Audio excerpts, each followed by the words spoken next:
outrageous, sir.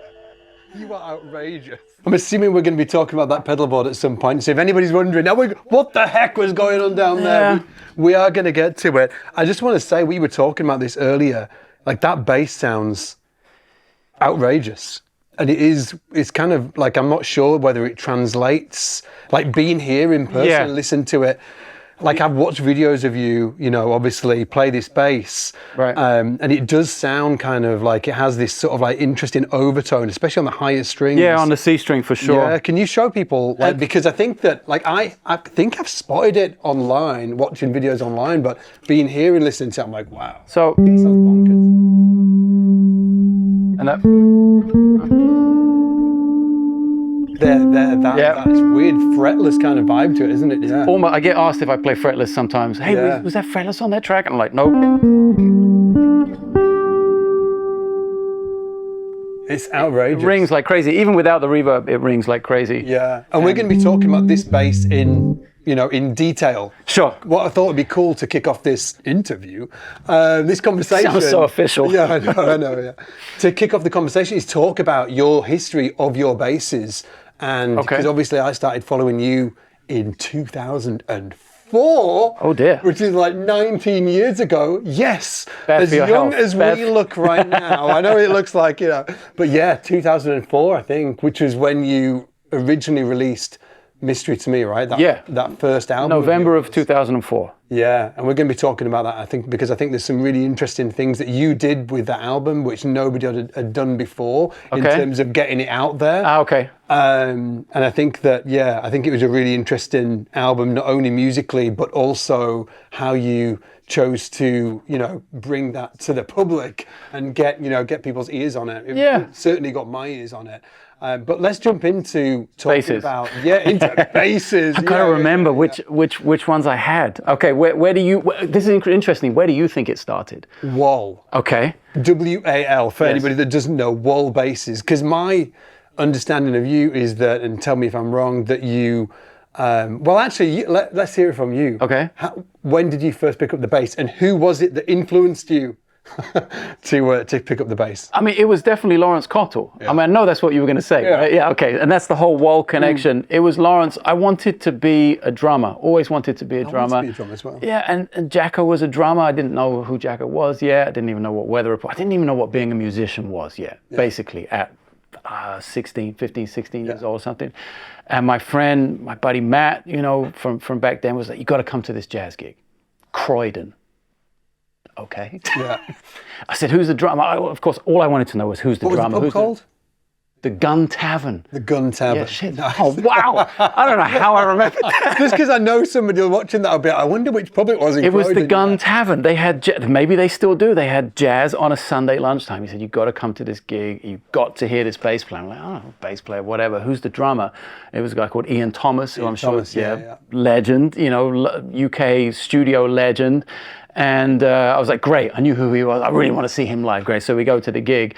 And if Ian ever sees this, maybe he won't, maybe he will. He knows I love him. I'm friends with him now for many years. He won't take offense to this, but immediately I was like, I pointed at Lawrence and said to myself, that's what I want to do for the rest of my life. Really, yeah. That was it. Yeah. Sunday lunchtime. I still have the cassette. My friend recorded it on a dictaphone. I still have the cassette tape of that gig. I know every tune they played. I know that it was Nigel Hitchcock and Graham Harvey and Ian Thomas and Lawrence Cottle. Which were the sort of like the superstar band of the time. Superstar studio Nigel guys. Hitchcock did that. Absolutely. There's that. What's the album called? And they do Cherokee on it, and it's incredible. The album? His album. Yeah. I remember the album, absolutely, yeah.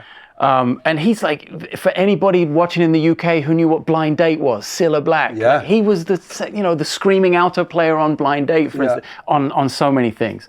And I remember that Claire Martin, the UK singer, amazing singer, sat in and sang Perdido. Like the details I remember of that gig are, I don't remember the gig I played last week. Life-changing moment. Absolutely life-changing moment, to the point where I literally don't remember much about the gig I played 5 days ago. But I remember every note of that gig. And that was a Sunday lunchtime. Monday morning, I went out and I got a bass. And what was the bass? Cannot remember for the life of me. Oh, no! Here's another person in the UK that may be watching this, Tom McKiernan, and I sold it to him for a couple £100. Tom, what was the bass? Let us know in the. I've spoken to him. I think I spoke to his brother Chris, and I was like, I want to buy the bass back from this. It's a piece of crap. It's a total junk bass. But it's the bass. Yeah, it's the one. I remember that I got it in Lewisham at Gig Sounds. I remember the music store. I remember going in there. I also remember that I was a guitar player before I was a bass player, and I got this 5-string bass and put the bass strings on it and kept cranking what was the G string up to a B. Bing! Going back to the store, like, I think this is broken. 3 times. Yeah. And they couldn't work it out. And they, what on earth are you doing? And then I went away on this jazz course, and Jeff Gascoigne was the teacher. Oh, right, yeah. Great bass player, another mentor of mine. For Jamie Cullum, right? Exactly, Back in the day, yeah. And I'm sure we'll talk about music later on and influences and stuff like that. Jeff was one of those guys who really turned me on to some amazing stuff at the right time, like early doors, Michelle and Degacello, and like got me into some amazing things. So I have a lot to thank Jeff for as well. But he was like, what on earth are you doing? And he showed me, there's fourths. Like, wow, what a concept. I don't have to deal with that. How did you end up at like you said, on a jazz course? What gave you the insight super early to be like, we were talking earlier on about homeschooling, right? Yeah. And so I was homeschooled my whole life, and all of those activities we talked about, like the extracurricular activities, that was one of them. Was like something music related. I'd been playing music, and I'd been around these musicians a little bit. Didn't know that it was going to be bass, and I sort of knew I was going on that course really for drums. Like months before, but like 3 weeks before that course was when I saw Lawrence at the gig, and it totally changed everything. And it was only meant to be for a week, and like everything I do, I went for a week and stayed for 2, and got to meet Jeff, you know. And Lawrence was so kind to like give me his phone number after that gig. He said, "Yeah, call me." And I don't know how old, I should work this out, how old he must have been. And then I put myself in at his age at that point in my career, like, would I How old are you, like 16? At that point, I'm not driving yet. So I know I'm 15 or 16. Yeah. Because he then drove me to all of his gigs. Like, took me to, like, all over the place. Like, as far north as Wakefield, as far east as, like, Ramsgate, down to Devon, like, all over the place, the gigs. Yeah. So I had this, like, in-the-room experience from day one. What led you to, you watched Lawrence Cole, you're like, oh, this is what I want to do, and then you're sitting now in the car on the way to Wakefield Jazz. What happened between those 2 points? What did you offer Lawrence? Were you like, I will be your roadie? What nothing was like it? that. There was really nothing. Were you just really enthusiastic? Or very. Yeah. Really enthusiastic, and like everything he suggested, I tried. And I wasn't like too big for there was no ego involved. It wasn't like, oh yeah, I'm not really interested in it. It was like, oh wow, really? Like, you think I should try that? I'll walk over hot coals to do this. Absolutely. Like, oh, the bass center in Wapping, I'll take 5 different tube trains to get out there and go look at these basses that I think I'll never be able to afford. You know, meet all those guys, Grant and Nick and all those guys out there, and just like take all of it. But the most important part was he refused to give me a lesson. I would ask him questions about music all the time, and he refused. He's like, just listen to it. Always listen. Yeah. I can tell you that this is a dominant chord and this is a flat 9, blah, blah, but what good is that? Listen to it, come to the gig. I think that was how we made the connection about going to gigs, because I was obviously eager to learn. He was like, just come to gigs and listen. Come to the gigs and listen. Sit in the back and just listen. And it was Gerard Presenter, it was Nigel Hitchcock, it was the Stacey brothers, it was everyone you can imagine. The best that England had to offer by a country mile every single day. And suddenly that you were like there, right checking there. out the gigs, And I don't know what it's like. I haven't lived here for 25 years. I don't actually know what closing time is in a pub anymore, but it used to be 11, and these were all pub gigs. So the gig was over by 11. If it was in London, I was home by 11:45, and then I'd stay up with my dictaphone that I'd recorded the gig on, listening to all the tapes and transcribing it and learning what I'd just heard hours before. Yeah, and just for context as well, Lawrence Cottle in the UK was like, he's sort of like bass royalty, and he's a freak show. Yeah. He's an alien on the bass. He's just incredibly talented. An amazing musician. What I didn't realize at the time was he's also an amazing arranger and composer. I didn't really understand that part of his life. Plus, he was still very much in the studio scene, because in the 90s, the end of the 90s, there was still a bit of a studio scene left. Like where we're recording right now, I used to record in this place in the late 90s before I moved to the States, when it was still called Joe & Co.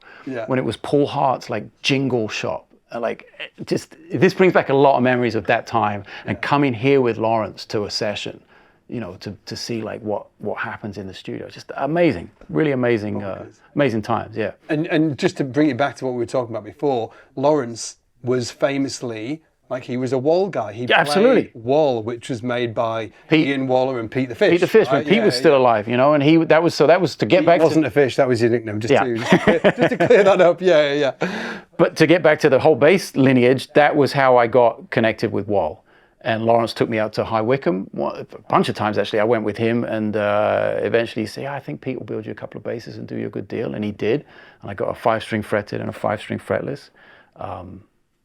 You know, I think about, people ask me sometimes, like, any regrets in your career, anything you would have done differently? And I'm always like, no, I kind of like, it's good the way it happened. Yeah. selling those two basses was maybe Tinder, and that's not in 2023 where we are here now. That's not because they're worth a fortune now. It's not monetary at all. Yeah. They were just really nice instruments. Yeah, I've got a clip of you playing one of these basses. Oh no! Oh, you threatened. Well, I've got two actually. I've got two. There's that much. Yeah. There's that much. Oh god. The first clip is actually, well, you tell me. It's based, I think that you play. Well, let me hear it. Elliot Mason. Okay. Oh. The video on this for anybody watching along, you'd be like, "This is terrible." This was like HD of the time. This was like super. What year is this from then? You got to play it, and I'll tell you what year it's from.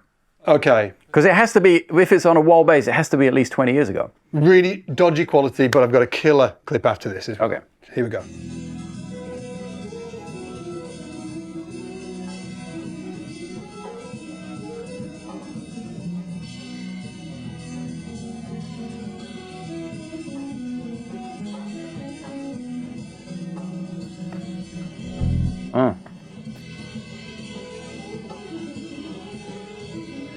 I used to have chops. And it's high C. Is it? Yeah. Wow, okay. So that's like it on here. It says so on YouTube. This is down. This was. Who It uploaded says that? 2006, but I don't think this was. No, that's way before that. Who uploaded that? Before. Brad Meerstas. Wow. Cheers, Brad. Yeah. But I remember yeah. that. I remember that. That was at a club on Prince Street called Carver House. In Boston, right? No, in New York. Oh, it was in New York. So this has got to be high C. That's wow. This has got to be 02 or 03. Yeah, and just I've got a. There you are. Look. Oh no. I'll make sure that this is on the video as well. This is you playing that wall bass, the fretted one. Jesus. Yeah. Yeah. Oh, that was an amazing instrument, though. But dude, I think I see a future with you back on the wall somewhere. I love it. I think that it just, I know we've talked about this before. Yeah. You know, I think that the wall, there's something definitely special about it. And this was the bass that you used on Mystery to Me. Yeah. The first album. The first record, yeah. Absolutely. 2004. And this is the better clip actually that I've got of you playing. The this is audio. Okay. Yeah, this is called, you remember it, it's PK, great solo. And I think what's really interesting to me is when I listen to even that clip there, which was maybe sort of like 2003, 2000. I think that's 02. 02. Carver House, yeah. It still sounds like you. So how old were you in 2002? Well, depending on the month, I would either have been 23 or 24. Yeah, 23 probably. That was early in the year. I'm wearing a wife beater. I can tell by the clothing that it was warm outside. So yeah, 23. Check this out.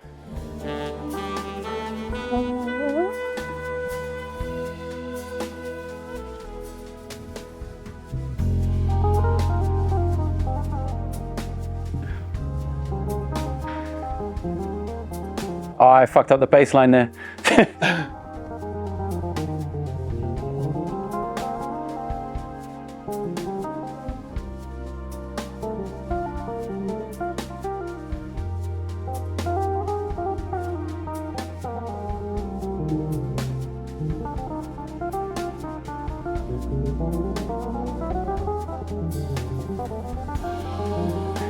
All the old licks. Yeah.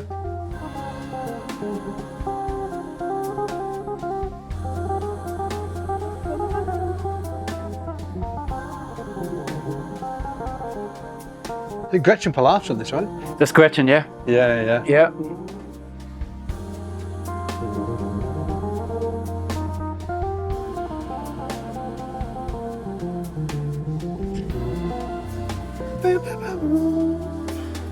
Wow.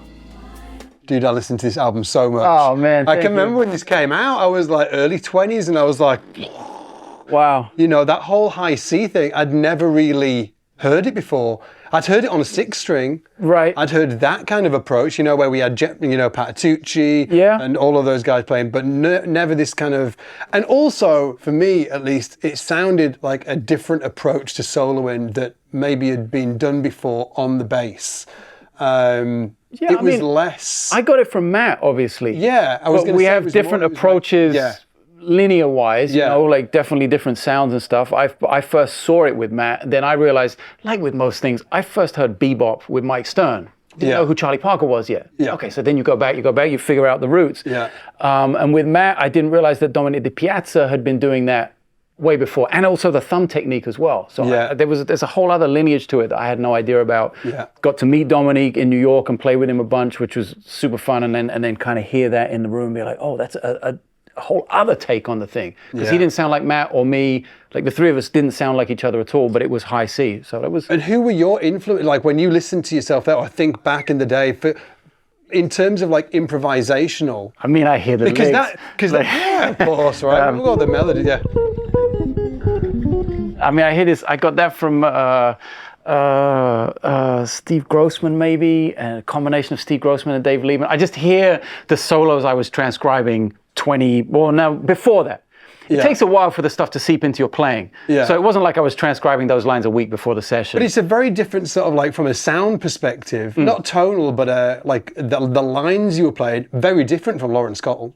Oh, yes. Yeah, for sure. That's a fair point. More bop, more that. Yeah, more bebop, and I think a lot more Jacko as well. Yeah. I think that's fair to say. I hope I'm not hurting anyone's feelings by saying that.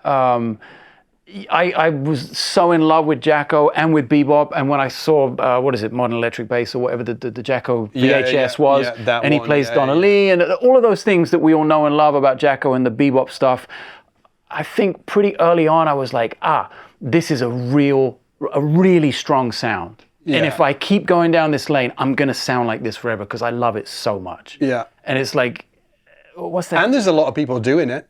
Exactly. There is that argument. Do you want to just be like a lesser version of somebody else? Right? Exactly. And it was actually not that made me decide to go a different route. It was actually listening to Marcus Miller and Victor Wooten more than anything, and seeing how many, like, clone is a little harsh, but how many people just played like that. Yeah. And I was like, oh, you've learned Run for Cover, and you've learned Tutu, and you've learned the digga lick, and you've run 26 of miles of the 26.2 in the marathon, and you haven't gone that 0.2 because it's so easy for people to go like this because you play a slap solo. It's like, oh, this could get a little bit like that with the Jacko thing and the bebop thing and playing that way. So let me try and go in a little And were you intentional about it? Like, you reflecting on it now, was there a moment where you were like, I want to carve out my own sound, so I become my own, sort of have my own voice on the instrument, and I'm gonna move away from that intentionally and not try and sound so Jacko or so Victor Wooten or so Marcus. I want to carve out my own sound. Yes. Yeah. But I don't want to answer the question and be an idiot about it and say some bullshit that didn't happen. I want to try and be remember it as clearly as possible, because absolutely there was, I want to go do my own thing. I think that was driven more from, I want to be an artist. And to be an artist, I have to sound like no one else. Yeah. So, but there was also a thing of like, I'm definitely going to like put Weather Report and Jacko on the back burner because this is getting too much into my playing. As for the other stuff, it's kind of a little bit hazy. It's a long time ago. Yeah. My memory and my eyesight are not getting any better, only progressively worse. So, I vividly remember those two things. But then also just the product of being at Berklee with the people I was there with was hugely influential and was very different from what I'd listened to in London. Like, I'd go on a jazz gig in London and somebody would call like Nothing Personal or Got a Match as like almost a standard. Yeah. Not to say that I love that music and I love listening to people play it, and Lawrence played that shit all the time and I loved it and I learned a lot from it. But then I got to Boston, it was like they were calling tunes like Upper Manhattan Medical Group. And I'm like, did you just swallow a real book? Like, how did you pull that tune out of your ass? And like, deep Joe Henderson cuts from and Kenny Dorham tunes that I didn't know or never heard of. And even more popular stuff like Nika's Dream and playing this arrangement of it rather than the original Horace Silver. I'm like, oh, okay, this is a whole different landscape. New level. And like the guys I was there with, like Walter Smith and Kendrick Scott and Jaleel Shaw, and I'm not name dropping to name, I'm just saying. But they were there. That was my class. I arrived to Lionel Lueke and like Ferenc Nemeth and Massimo Biocatti and these guys. I was like, oh, damn. Like Mark Kelly. And they can already play incredibly unbelievably. Like, Especially the Houston guys like Mark Kelly, who's now the bass player in the Roots for 12 years. Yeah. It was like there was me, him, and Tony Gray were like the 3 bass players, and a guy called Mitch Cohn, who's not really super visible, but behind the scenes, he's like an R&B hip hop guru as a bass player now. Yeah. And this is what I arrived to. These guys were already miles ahead. Was it really intimidating? No. But I don't want to make that sound egotistical, like, no, I was fine. I wasn't fine. I was terrible, but I didn't care. And I really wanted to learn. Yeah. So it wasn't like, tough it out. It was just like, help me. Like, and Walter gave me this huge, Walter Smith, who is the most ridiculous saxophone player, is now head of the woodwind department at Berklee, just gave me this huge crate of CDs and said, check that shit out. Yeah. People like John Gordon and just people I would never have heard of. For context, I've had friends go, like multiple friends go to Berklee, and it seems like the experience is pretty much the same across the board. It's like terror. When you get there, it's terror. But they tend to be, and again, I don't think I'm saying anything sort of like that anybody would mind me saying publicly. It seems to be grouped into 2 different reactions to the terror.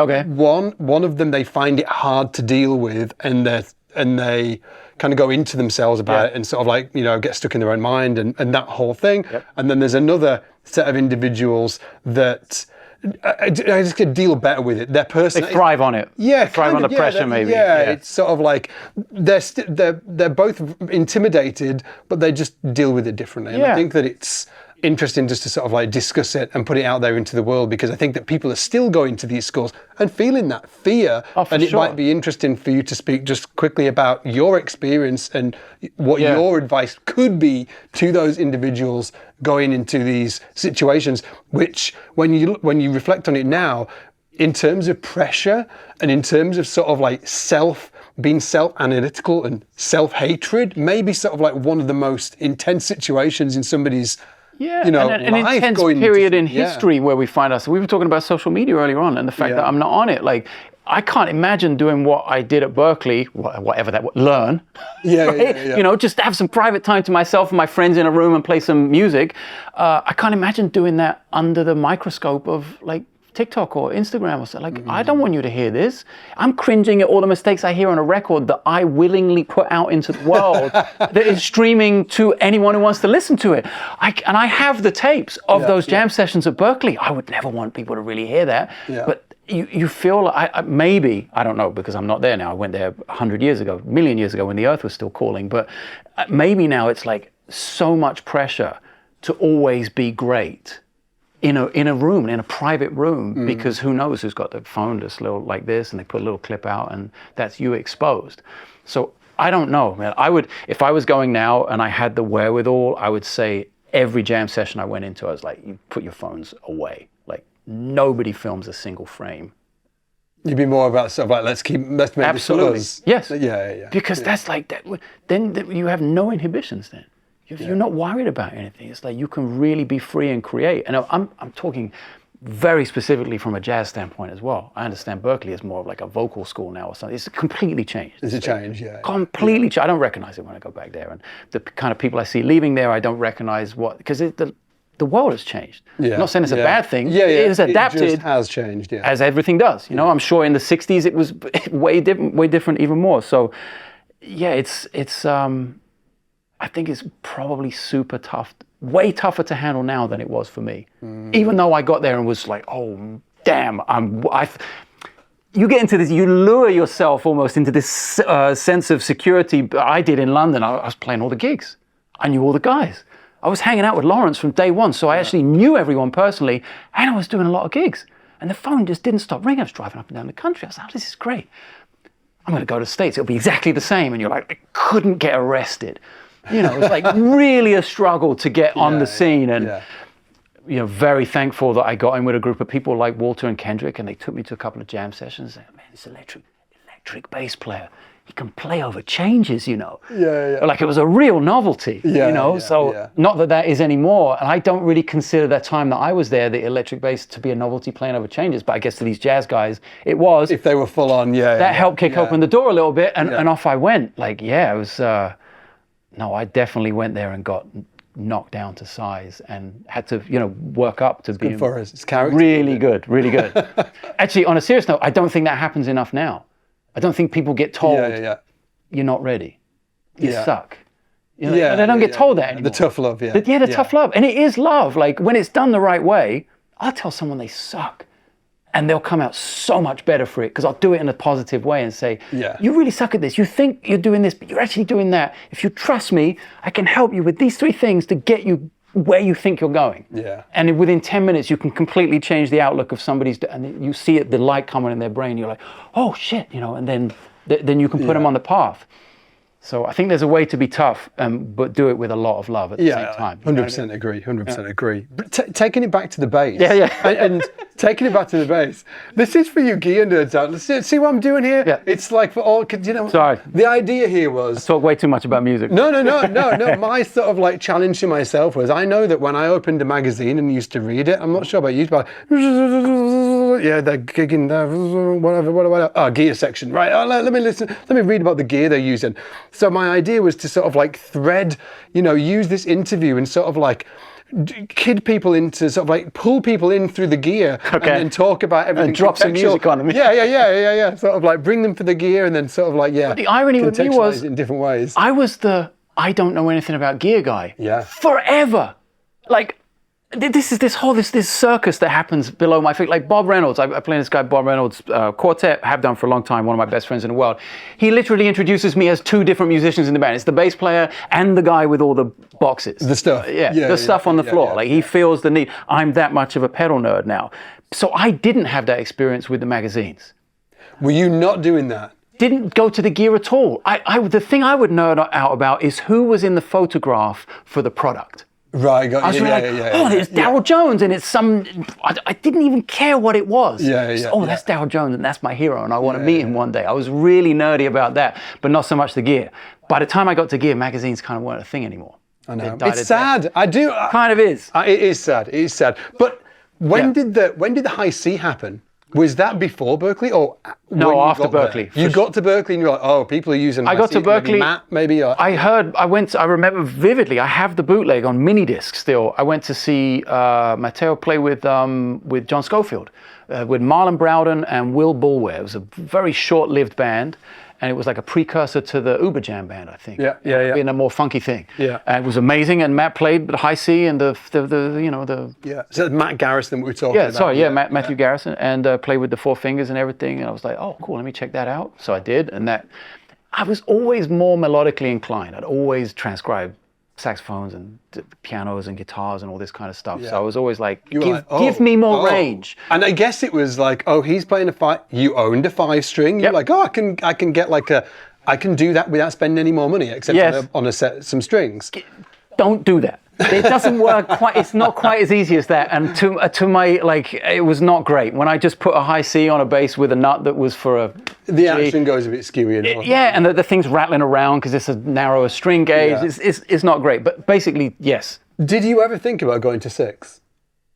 Yeah, I tried it so many times. Okay. Let's pump the brakes there. So many times. I tried it a bunch of times and kind of half-heartedly, I'll have to admit. I didn't like have a 6. Was this around that time or not? That was after I moved to New York. I moved to New York in 2000. I only spent 3 semesters at Berklee. So I went to Berklee is a loose approximation of, I didn't graduate, I barely went to class. Yeah. I took only ensemble, so I didn't really have to do any work. And the couple of classes that friends of mine swear I took with them, and I have no memory of, I sent subs and went to take the exam at the end of the month. So no, I moved to New York in 2000, and I remember being on a gig and changing it and the MD being like, I don't like that.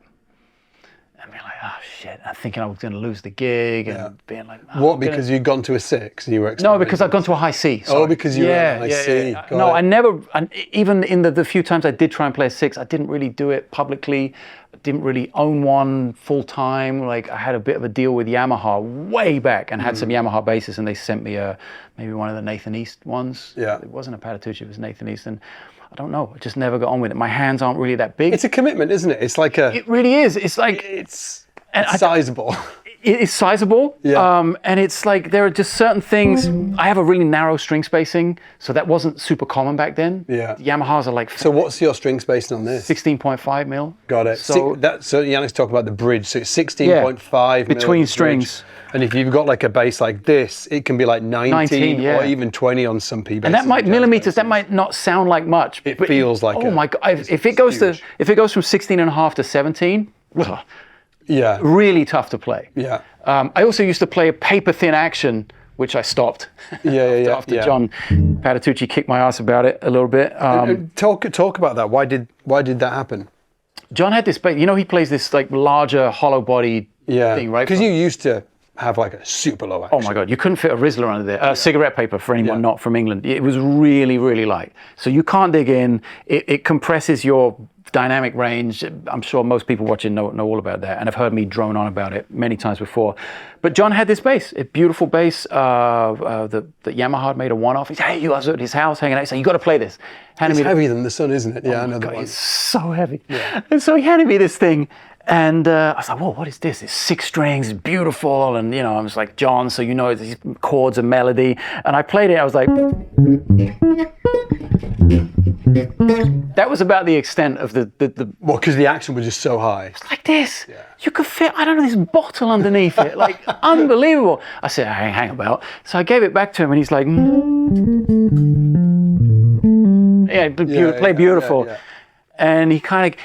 He tells me he doesn't even remember this that much, but this was a very big moment in my life where he's like, well, the action, that's where the sound is. It was just a throwaway comment like that. We didn't have some deep 15-hour conversation about it over cigars and cognac. No, it was just one throwaway conversation. It just kicked me right in the arse. I was like, oh, really? So every 6 weeks, quarter turn on the bridge. Practice for 6 weeks. Really? Quarter turn on the bridge, practice for 6 weeks. And it took me 9 or 10 months. What, to find where that... Just to get it up. So about 9-10 months of doing that to get it to a place where it was, you get too far away, then you start getting intonation issues and it gets silly after a while. You might as well just play upright or something, Yeah. And then of course adjusting the pickups to get the magnets close in, it's the whole thing. And then finally, not like 4 weeks ago, I finally had the bass set up by a professional, first time. First time since this bass was made. First time. And what was that like? Life-changing. Was it like, were you like, oh shit? Finally, everyone's been asking me, so what are your measurements? What's the thing? What's the high action? What does that mean? Yeah. I don't fucking know. It's just high. Yeah. And he gave, I should have them for this interview. I don't. Maybe we'll post them in the comments or something. But he actually measured it all out and said, oh, this is this, that, and the other thing, Yeah, it's great. So it actually plays like a real instrument now. Really nice. And this was the instrument that you began to raise the action on, isn't it? No, I did it on a Fodera. Oh, did you do it on the Fodera? Yeah, originally, because this started a while ago. And see what I'm doing? I'm segueing. Oh, yeah, do it. Good. Because after a while, you stuck with the Wal, and then you moved to Fodera, didn't you? And you had 2 really fantastic instruments. And this was at the time as well. Some of you will remember this. I know that some of my friends will be like, oh, this is the era that we all remember. Okay. The Fodera era, the single cut era. Oh, yeah. Where there was yourself, there's Matt Garrison, there's Tony Gray, there's other, there was a whole kind of Anthony like Jackson. era. Anthony Jackson obviously was the original, wasn't he? Then there was that whole era of Fodera single cutters who were kind of coming out, and it was not only a new, visually something new to look at, but sonically sounded differently as well. It was. And I think a few more people were going for the high C as well. High C, yeah. I think Tony Gray stayed with the G on the 5-string, but he also played 6 strings as well. Yeah, he uses a 6 now. Yeah. But he had a couple of 5s with the G, I think. Yeah, it was definitely an era, and there was a hang there as well. Like at the workshop was amazing. Just hanging with Vadim and Joey and Vinny and Laura and all the cats, and you'd go there and it'd be like James Genus, a real cultural centre. Lincoln Gwines, all those cats were there all the time. So it was very nice. And Epiphany amps were on the other floor. So just a very nice community, early 2000s. Yeah, and your sound as well, I think really changed when you went from the Wal to the Fodera. It just sounded because Wal's got a really different, unique circuit. It's quite specific, isn't it? It's very specific. If you listen to like that sound, let me just sort of like, where were we? Right. Like the mid. Yeah. Like it's... And even in the low end, like on the... It's like very different, isn't it? To, I've got this clip here.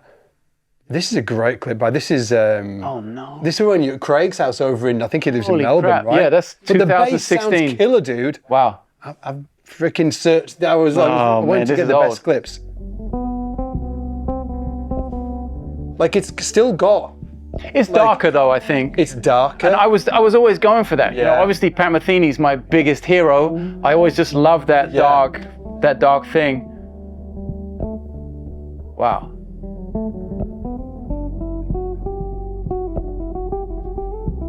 Two cameras. Craig was on it back then. Yeah. This is January 2016. Melbourne, Australia.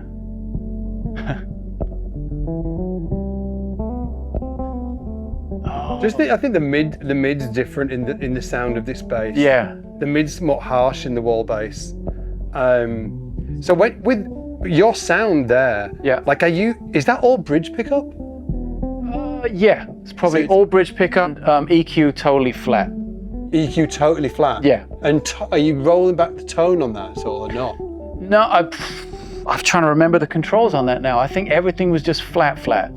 I've got to look at the video. What were the I've already looked, you can't see. I've kind of like nerded out on it. Even just to see what the controls are, to see if I can remember where stuff It's would like be. bass, middle, treble, and then stacked volume tone. Oh yeah. So there was just at 0, I think, the tone. Yeah. Oh, that's right. It was stacked on the volume What control. 0 is in roll all the way off. All the way like off. Cut off all the way, yeah. So obviously you played the Fodera, you had sort of like a while with the Fodera, and then you obviously, that 17 took you to years. the Mattison, right? When you began the Mattison. And I've got a great clip of you actually playing some groove stuff on the Mattison, which sounds incredible. It sounds so fat. I'm not sure if you heard I'm seeing this. a bald drummer here. Who's this? Oh, this is Benny. Check it out. Oh, I've wow. just got to say that Benny's just freaking fantastic. Yeah. What a great pocket. One of my favorite guys in the world. Oh, what is this?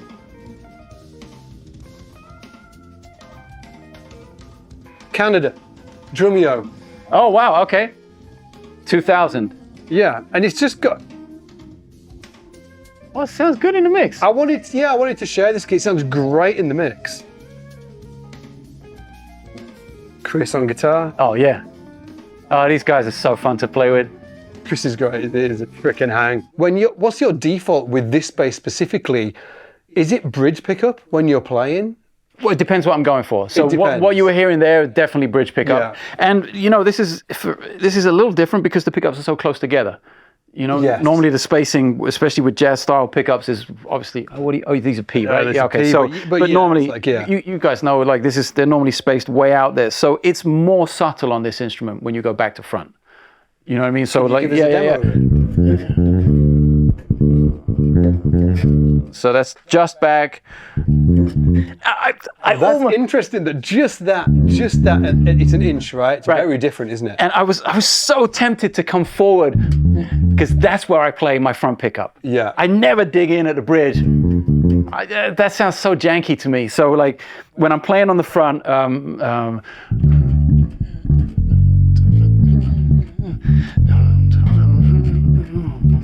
making so much noise. It's so weird to play bass with nothing else going on. And I'm sure I've been doing it for decades, and it's still weird to do it with nothing else going on. Sorry, I had to say that. People on YouTube, they're like, man, you've got to stop making that shitty noise. Oh, dude, I reckon lean into it. Yeah, I don't care. They get the middle finger for that. But don't worry, it does annoy me sometimes too. So I'll really dig. So that's bridge pickup, That's right? bridge pickup. And I'll play back there as well. I never normally play them. Unless I'm walking and I'm too lazy to change from one to the other, maybe I'll go forward. And that's on bridge, yeah. That's on bridge. But really,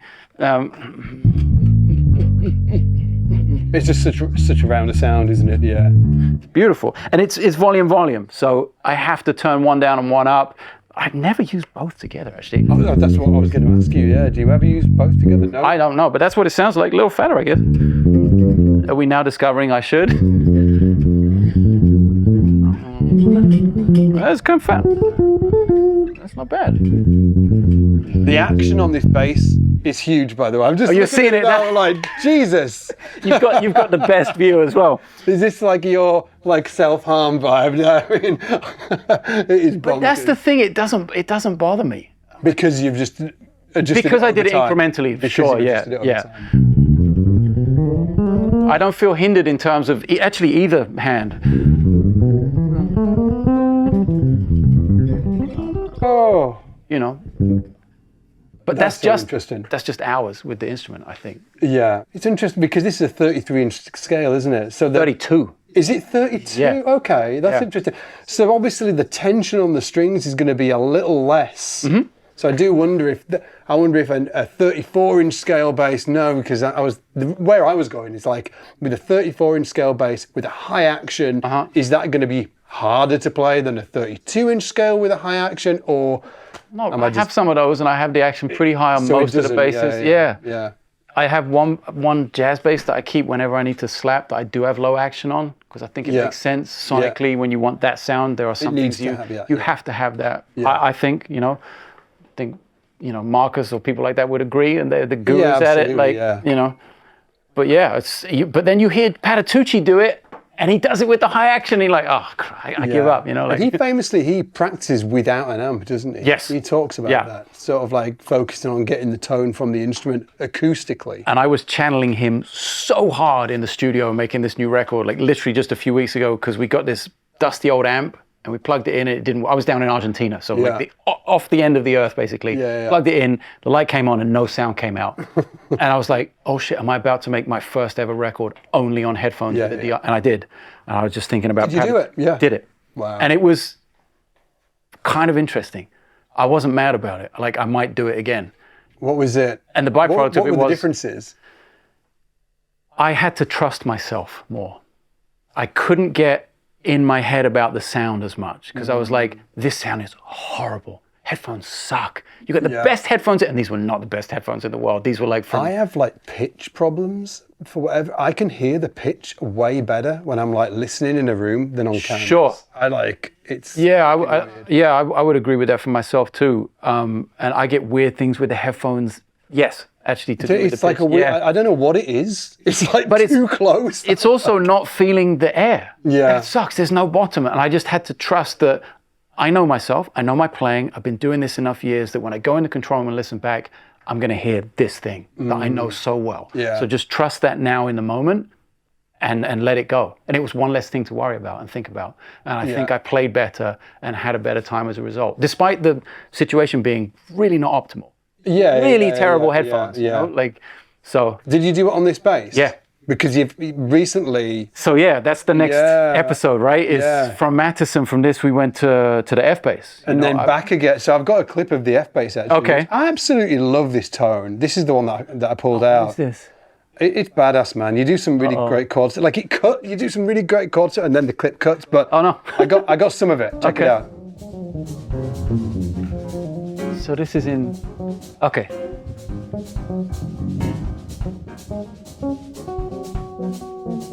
Very different tonally. Yeah. To that, like super different. Just for me, it's like the top end of it is like really different tonally.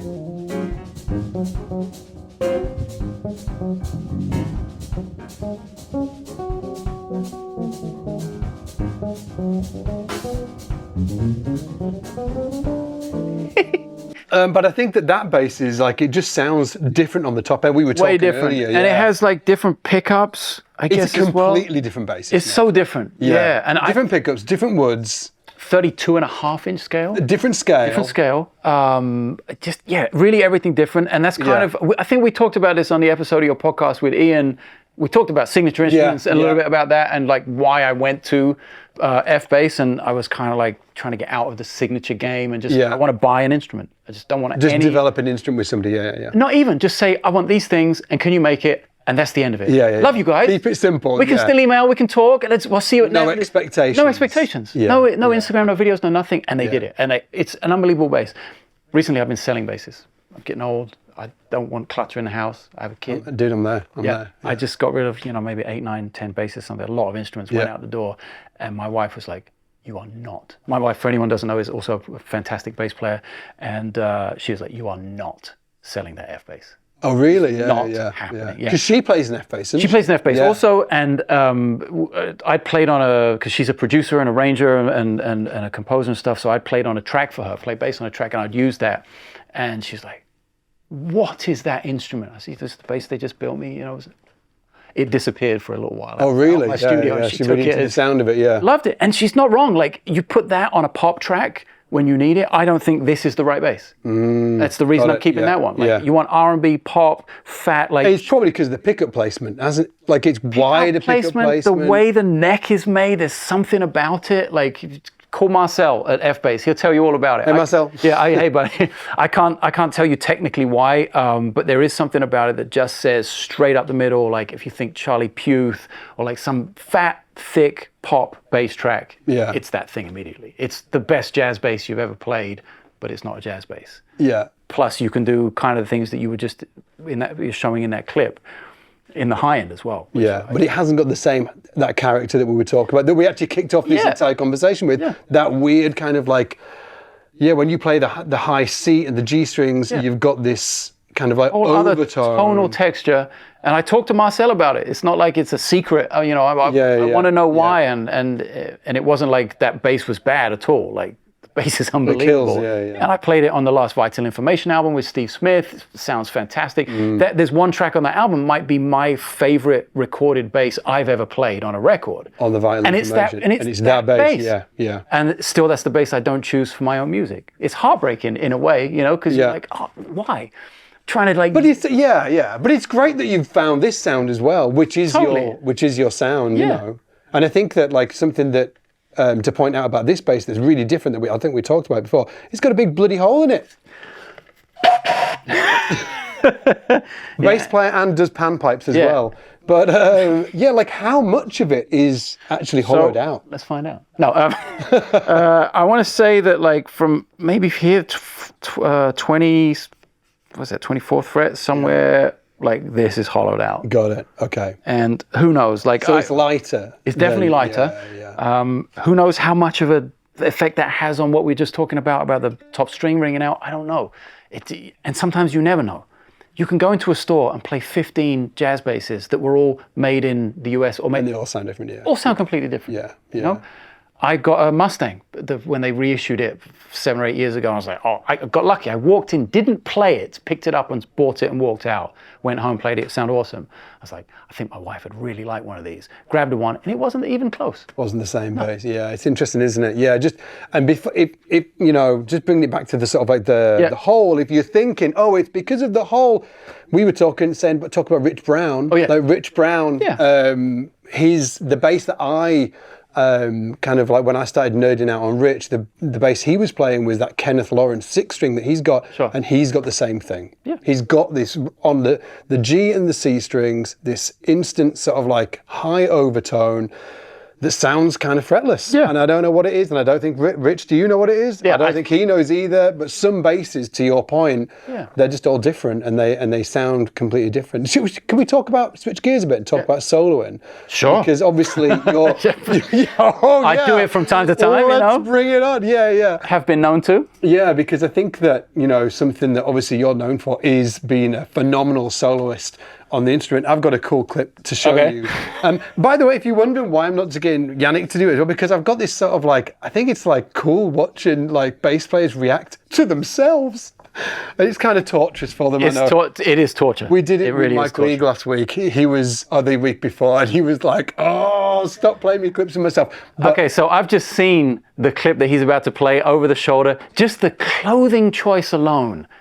Is a hard red card right now. The closing choice is questionable, but the bass playing is impeccable.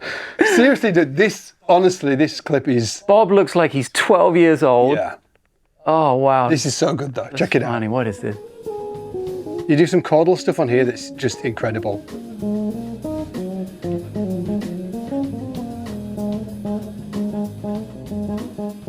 What are we playing?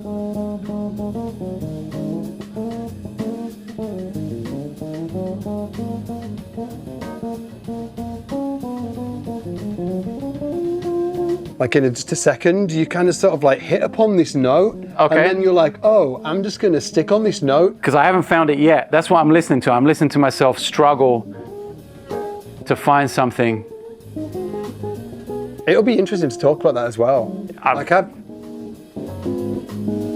So to me, this is all bullshit up until now. And that's not me trying to be self-deprecating, it's just like, oh.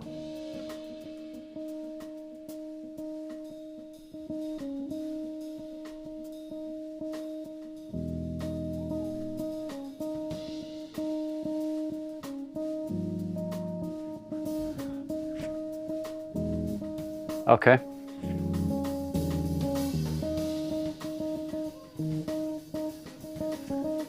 When I heard this fit, I was like, fuck.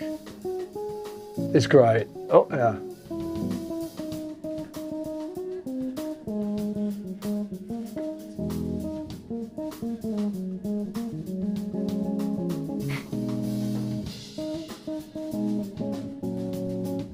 Oh.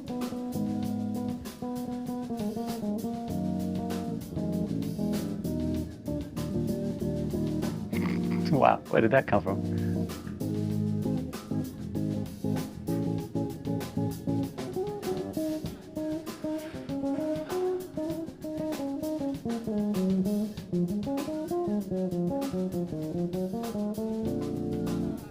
Okay. Come on, man, it's killer. Not sure where that came from. Bob's smiling, he seems to be happy. Bob's happy. I also love that, like, you look massive and Bob looks tiny. We're about to talk about that. Man, it's a killer clip, and I love the way that it just sort of like catches you in the moment of, oh, I found this note, now I'm just going to improvise around this one note as the focal point. But like, to your point, I've heard Michael Lee talk about this as well. It was an old Mark bass clinic that he was doing, and he was talking about, well, sometimes in a solo, I'm not sure what to do. The inspiration isn't there. Most of the time. Like, when that happens, what's your process that you're going through? You want to talk about it in the context of this, or just in general? Because this is giving me anxiety like a motherfucker. You can do, yeah. I mean, this is not a bad example, actually, in terms of being able to identify, because people are going to be able to see this, right? This is, right? Yeah. So you can go back and check this out. Like, I would say what I hear in this is that I was trying to play in the form of the song, which is not an unreasonable approach, right? You play a song, you play a solo in the form of the song, but it wasn't until we broke the form of the song that I started to find something. Yeah. So I try now more often than not to get away from the form as fast as possible, and this is a prime example of why. So when you say form, for people listening, what do you like define form so they understand when you're trying to like? I think that tune is from Live at the 55 Bar, and I can't remember the name of it, but it's basically 3 chords: E flat minor to B major to A flat minor. And that's a form, right? That's a solo form. That is the section in the song where it says solo. Literally on the chart it says solo, and that's where you go for it. That's where you agree to solo, and how you agree to solo, and the language you agree upon as a unit to solo over. So that's form, and that is the form of the solo. But I try and get away from that as fast as possible. Obviously, it's not always possible if you're playing a tune like Giant Steps and you're playing as an ensemble. Yeah. Somebody's called Giant Steps, and suddenly it gets to your solo, and you're off on everyone's looking at, where's this There's guy an go? expectation. There's an expectation, and so just know your surroundings is what I'm saying. Yeah. Not that I won't play completely free on Giant Steps and turn it into something in the same way I tried to there, but getting away from the form was, maybe it was E flat actually, I don't know. It was one note that I found. And you'll notice I was listening, the rhythm section kind of petered out a little bit, and they were less aggressive. That's my buddy Dennis Ham playing keyboards. He kind of like, oh, something's happening here. Yeah. We all agreed something was happening there. And you can't see the keyboard playing the drummer, because I was just like, we're going to pause. And it's being okay with space as well. Not being, like, I was playing so much bullshit. Not playing. I was playing all this bullshit for so long, for like a minute into the solo, and it wasn't working to my ear. Yeah. You know, but it was, as soon as I left some space, I could think, oh, well, shit, there's 1,000 things I know with E flat. I think I probably used all of these chords because these are my 5 licks. But I'm so aware of, because it's something I've just practiced, not because I'm some musical savant, it's something I've practiced over and over again. I'm so aware that with E flat doth go C minor, doth go B6, does go E flat over the 5, E flat over the 3, It's all one note. Yeah. F sharp minor 6, F sharp minor 7, F sharp minor 9. E major, like all of these notes, all of these chords rather, all these tonalities I'm aware that I have access to with one note. Yeah. So as soon as I give myself space, shut up, stop wanking all over it. Fill in the space. Filling the space, being so nervous that you're attached to the 8th note or the 16th note or whatever dense security blanket you've, latched onto. And suddenly, like, we will, now Bob and I, this is a long time ago, Bob and I will do this so often. My solos will actually be more like, and it will become a drum feature. Got it, okay. I'll never get to the linear element of the solo, ever. Or I'll have a harmonizer thing where it's like just all stacked chords, and I'll end up just creating some sort of hook for the drummer to play over, or just a completely different direction for the song to go in. Yeah. Like, one of my favorite things to do is to play the melody, go and play solos, and never play the melody again. Okay, yeah, never get back Just there. never get back to it. Just we're on to the next thing. Yeah. I'm always trying to find the next thing. And sometimes that means not playing the melody, sometimes that means departing from the form. But basically speaking, don't be afraid of space, and don't be afraid to like take your time, which is eventually what I did. Have you practiced that intentionally, like not being afraid of space? Because I think that the default is to fill the. 100%. It's like a conversation, isn't it? Yeah. If you're having a conversation with somebody, it's very. I can't talk over you. Like, it's very. If I did that, it's very. It would really. Yeah. It would really. Right. Yeah. That was horrible. But also, it's very unnatural when you meet, so for instance, like Janek came down today to the studio and we're having a conversation and it was pretty flowing. But I imagine if there was these extra long spaces of disconnected awkward silences, then you get that in your solo as well. So you kind of like, it is anxiety inducing almost. Yeah. So to my point, my question is, like, how have you practiced being comfortable with silence and not filling the void? Recording myself playing. Like, the way I talked over you as an example of like what not to do in a conversation or musically, I would hear that in my playing. I'd be like, oh, I'm talking over that other musician. Whether I was comping or whether I was soloing, I wasn't really listening. So it was about turning on the ears and turning down the chops, basically, initially. And I record everything. The GoPro goes with me everywhere. For the last 15 years, I don't think I've missed a gig. I have them all. So you record, and so I go back to the hotel afterwards, and sometimes it's like, I'm with 4 a.m. lobby call, I'm not listening to shit. But sometimes it's like, oh, there was a thing that maybe didn't work or did work that you want to go back and capitalize on. You review it. And you review it, yeah. Dave Weckl is famous for this, like measuring out the angles of his sticks from video, like just really trying to get it right. Yeah. Oh, yeah. And you see old Chick Corea Electric Band DVDs or Laserdiscs or whatever, and you see Weckl with a camcorder next to the hi-hats.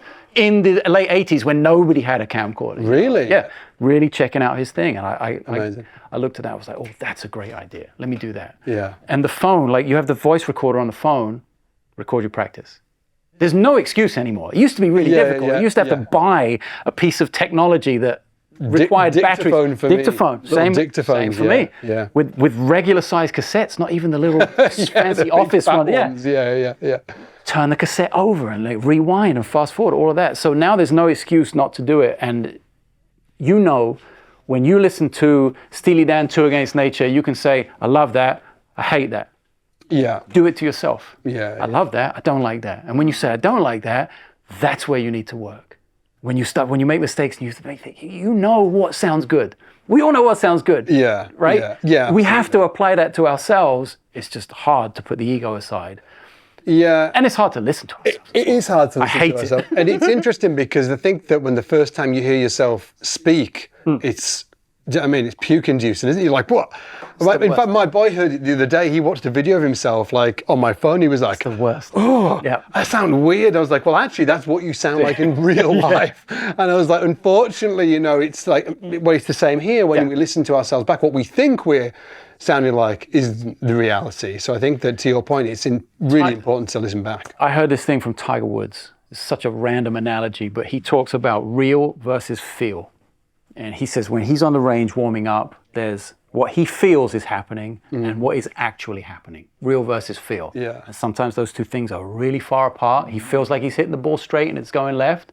And sometimes those things are completely aligned and he feels like he's hitting the ball right and the ball's going right. Yeah, yeah. And that to me is what practice and spending time with the instrument does, but also putting it under the microscope, recording yourself and being like, well, there it is.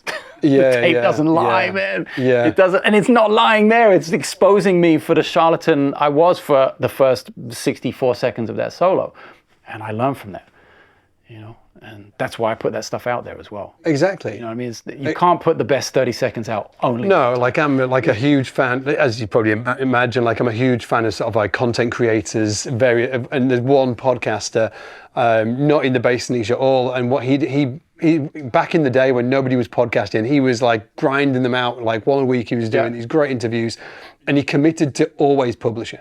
He was like, I will publish every interview, no matter if it's shit or whether it's great. Right. I'm going to do it. And I love that. The sort of like the commitment to being transparent and putting great stuff out there, or not so great stuff in his showing case. people you have a bad day sometimes. Yeah, he put interviews out there where he'd add arguments on the podcast, and people were like, you can't ask me this kind of shit. You can't ask me this stuff in public. How dare you? People had hung up. And they're like, they'd like, before Zoom, they'd sort of like bounce from the call. He published the interview. So I always think there's, I think there's something really beautiful about that. And one thing I did want to ask, you know, with you being such an incredible soloist, I think that obviously you've got some, if I asked you who are your favorite soloists, right? Yeah. You probably have a whole stream of, you know, like Brecker and Liebman and all of these, you know, but what about bass players? Who, like, like for the bass players out there that are watching you, you're an incredible soloist. What other bass players have influenced you over the last, 2 decades of playing in terms of being a soloist? It's a short list. I mean, it's Jacko, obviously, and then Gary Willis. Yeah. This, unmistakably so, because he does something so different, you know. And to be a fretless player and do something different after Jacko is a massive. It's hard, isn't it? What an undertaking, and he just pulled it off. Was so great. And Dominic DiPiazza, would he be one? Sure, yeah. But like, very briefly, I gotta say, like when we talked about like the Jacko thing and Weather Report and like putting that like as far away as possible because it's too much, it's too great. Like something can be too great when you're there, or rather your awareness of being so heavily influenced by it. You know, like, put it away. And Dominique, I played with him, hung out with him, which was a great sort of introduction to him as a person, and got to see more about like the person and about the mechanics of the life of music. So I would say he was a massive influence in that sense, more so than the actual playing and the notes. Lawrence, of course. And then there are little things here and there. Like I've only ever transcribed one bass solo.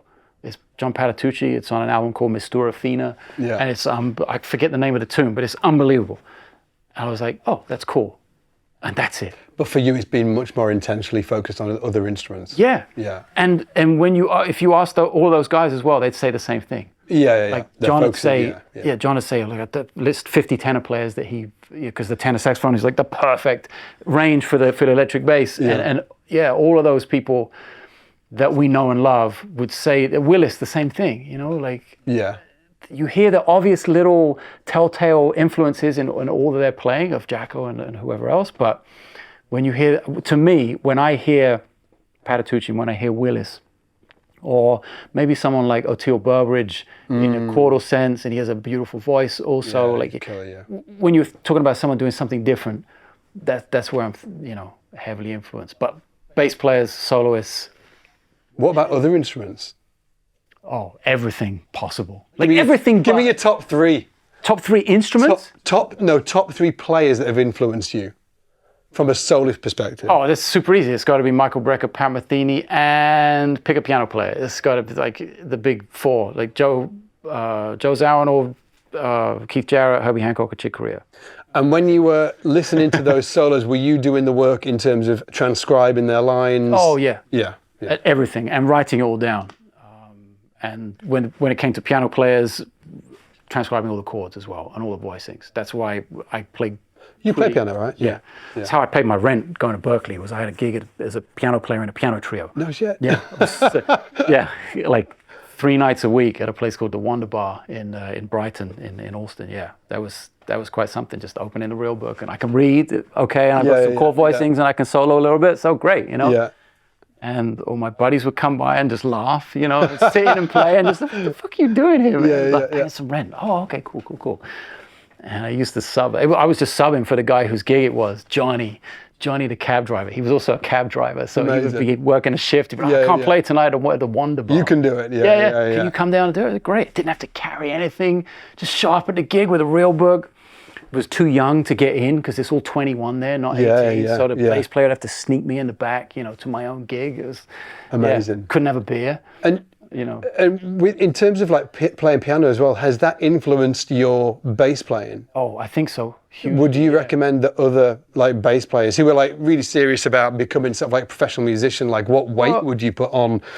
One thing I heard getting to grips with piano. One thing I heard really early on was a quote or just an interview or something from Arturo Sandoval, the great Cuban trumpet player, and he was like maybe a clinic or masterclass or something, and he said in his Cuban accent, "No man, I play piano, I play percussion." He's a trumpet player, but he plays ridiculous piano and timbales and percussion. And he said, "Man, you should have some harmony instrument and some percussion instrument as well as whatever it is you do." Mm. So I kind of took that to heart, like very early doors. And I was also I was in a music school in South London called the Merton Music Foundation, and 2 guys, Chris Dagley, I don't know if you knew who he was, the drummer for Nigel, who sadly passed away. Chris Dagley and my good friend Simon Carter came to our music school to give a clinic, and Simon played everything. Saxophone, bass, guitar, drums, keyboards, and he's a piano player. Really. I was like, holy shit. I was 14 or 15. I was like, that's happening. That was even pre-bass. I was like, I'm going to play everything I can. It's more, for anybody watching, like, this is actually, from at least in my experience, I don't know about you, it is way more common than you think. That people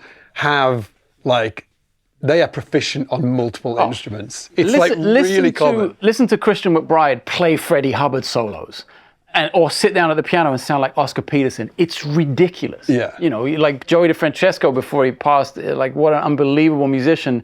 I saw him play trumpet. He was the most ridiculous Hammond B3 player. Played with Miles when he was 16. Oh, he's incredible, Unbelievable. Yeah. I saw him with John McLaughlin, Free Spirits with Dennis Chambers, just unbelievable. And suddenly, and he's like walking bass, and John's comping on guitar, and he's playing trumpet. Like, Michael Brecker drums, Joe Lovano drums, piano. Brecker playing piano, drums was unbelievable. Chick Corea is on 3 quartets playing Au Pravave with Mike Brecker as a duet with Jeremy Gonzikis drums, I think, as well. Like, it's way more. Like, it happens a lot. To me, it happens a lot with those older guys. I'm not sure about players now. I don't know because I'm not in touch with them. I would love to know if that's still a thing because, to your question, I think it is very important. Yeah. I think that's what gives them the depth, right? Yeah. They have this sort of like super, like really deep understanding of not just one instrument, but the whole bigger picture. Musical picture. Yeah. And I never transcribed anything at the bass. I always transcribed it at the piano. On the piano. So I did get those chops, up on the piano just through the transcription process, which was really useful. Yeah, it paid some rent. And do you still play guitar as well? Yeah. Sadly, because I was a classical guitarist, so I don't have any fingernails left. So that's really sad. Like if I pick that thing, I've got one long fingernail. My wife calls it the coke nail. The nose picker. No, this is it's the false harmonic nail. Oh, right. So because I do it like a classical guitar player. No, that's how I do false harmonics. I don't do the Jacko thing. Don't even know if I can. Oh yeah. He puts his thumb there and picks behind. But when you use the first finger and point at the note, you can also play root notes as well. Thumb as well. Got you. Yeah. That was really terrible, but.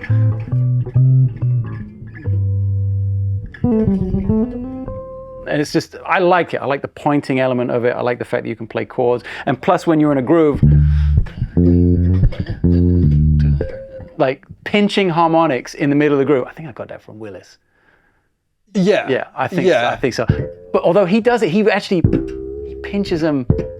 He does them all over. He does that. Oh, he does that one as well, yeah. I definitely got that from him. Yeah.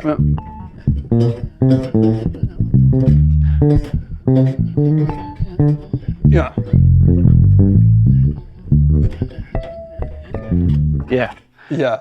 But that's what that nail's for. So, yeah, to answer your question, when I play classical guitar, it's you not actually good. play it on the beginning. There's in this. Yeah. This is from your the album from last year, right? Okay, One Way Out. Yeah, One Gotcha. Way Out, and this is the album's called Northern Line. You can check it out on Spotify if you Oh, the want. tune is called Northern Line. Yeah, yeah. Album is One Way Out. The album's One Way Out. Tune's Northern Line, and I think that you use one of them harmonics. I grab one? right? Okay. I think so. Let's Okay. check it out. Hopefully, I'm not lying. Oh.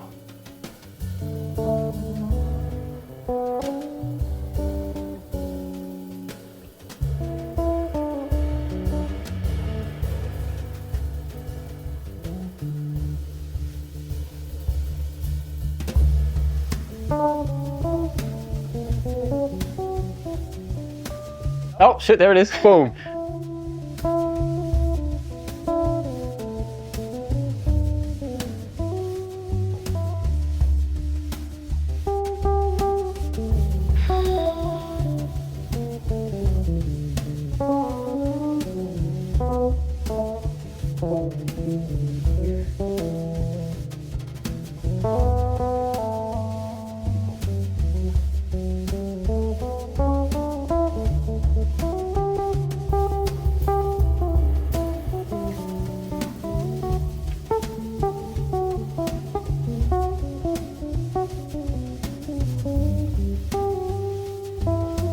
Sounds beautiful, man. Thanks, man.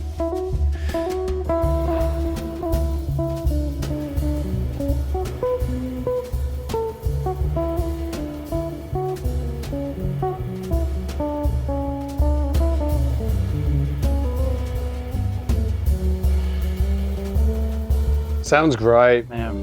Yeah, It's a great composition. I think that the bass sounds freaking awesome as well. probably top 3 moments in my life that week. What, doing that album? Yeah, musically speaking. And for anyone who cares, when we were talking about like how to solo and where you solo and how you find it, now comparing that to what you played earlier, now I've finally gotten to a place where I can conceptualize a form that makes sense melodically and makes sense with a shape by sticking to the form of the song. Yeah. You know, and I can do that from the downbeat.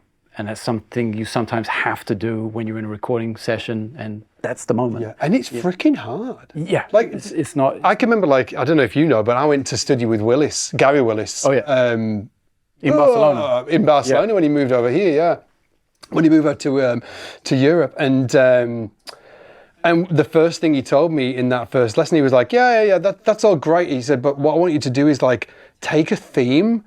And then, you know, play a phrase, and the next phrase that you play has to be linked to the phrase that you've just played. Yeah. Thematic development, right? Yeah. Exactly what you were doing right there. Motivic that is development. freaking. I can remember like him saying that, and then it crushed me. I just couldn't do it. It was so hard to do, and I think that it's something that, you know, to your earlier point, talking about licks. When we begin soloing, we learn some cool licks. Right.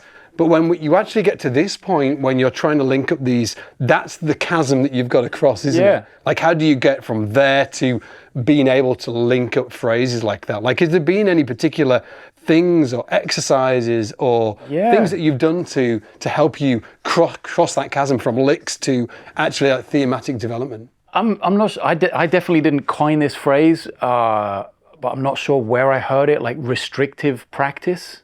I don't know if that's a thing. Is now. That's how I think of it. You heard it here. Let's take some similar chords to that tune we just heard.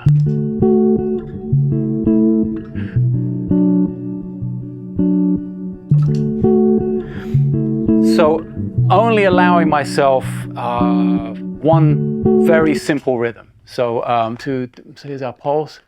Ba-da, really simple. For ba-da, I can only use that rhythm. So that's my restriction. Yeah. So I have to find music within ba-da. How dumb does that sound? And that's the theme. That's the theme, right? That is the theme.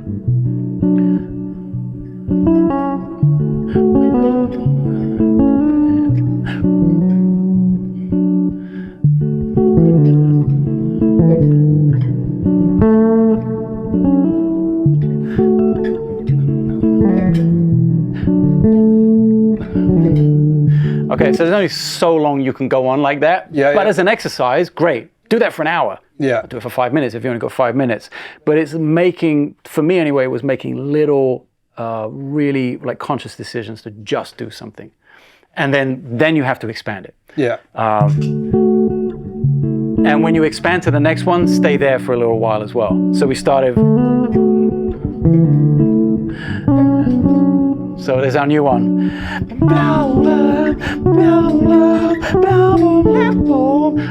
I'm already off down the road, because my brain is like going kind of quick. I'm not learning this for the first time, but hopefully you get to see like it's bada and then it's biadoda, and so on and so forth. And we could be here all day. You don't have enough videotape for how long this practice session could be. That's how I look at it. And then eventually it becomes something that you might actually want to listen to, or as a musician, you might want to play.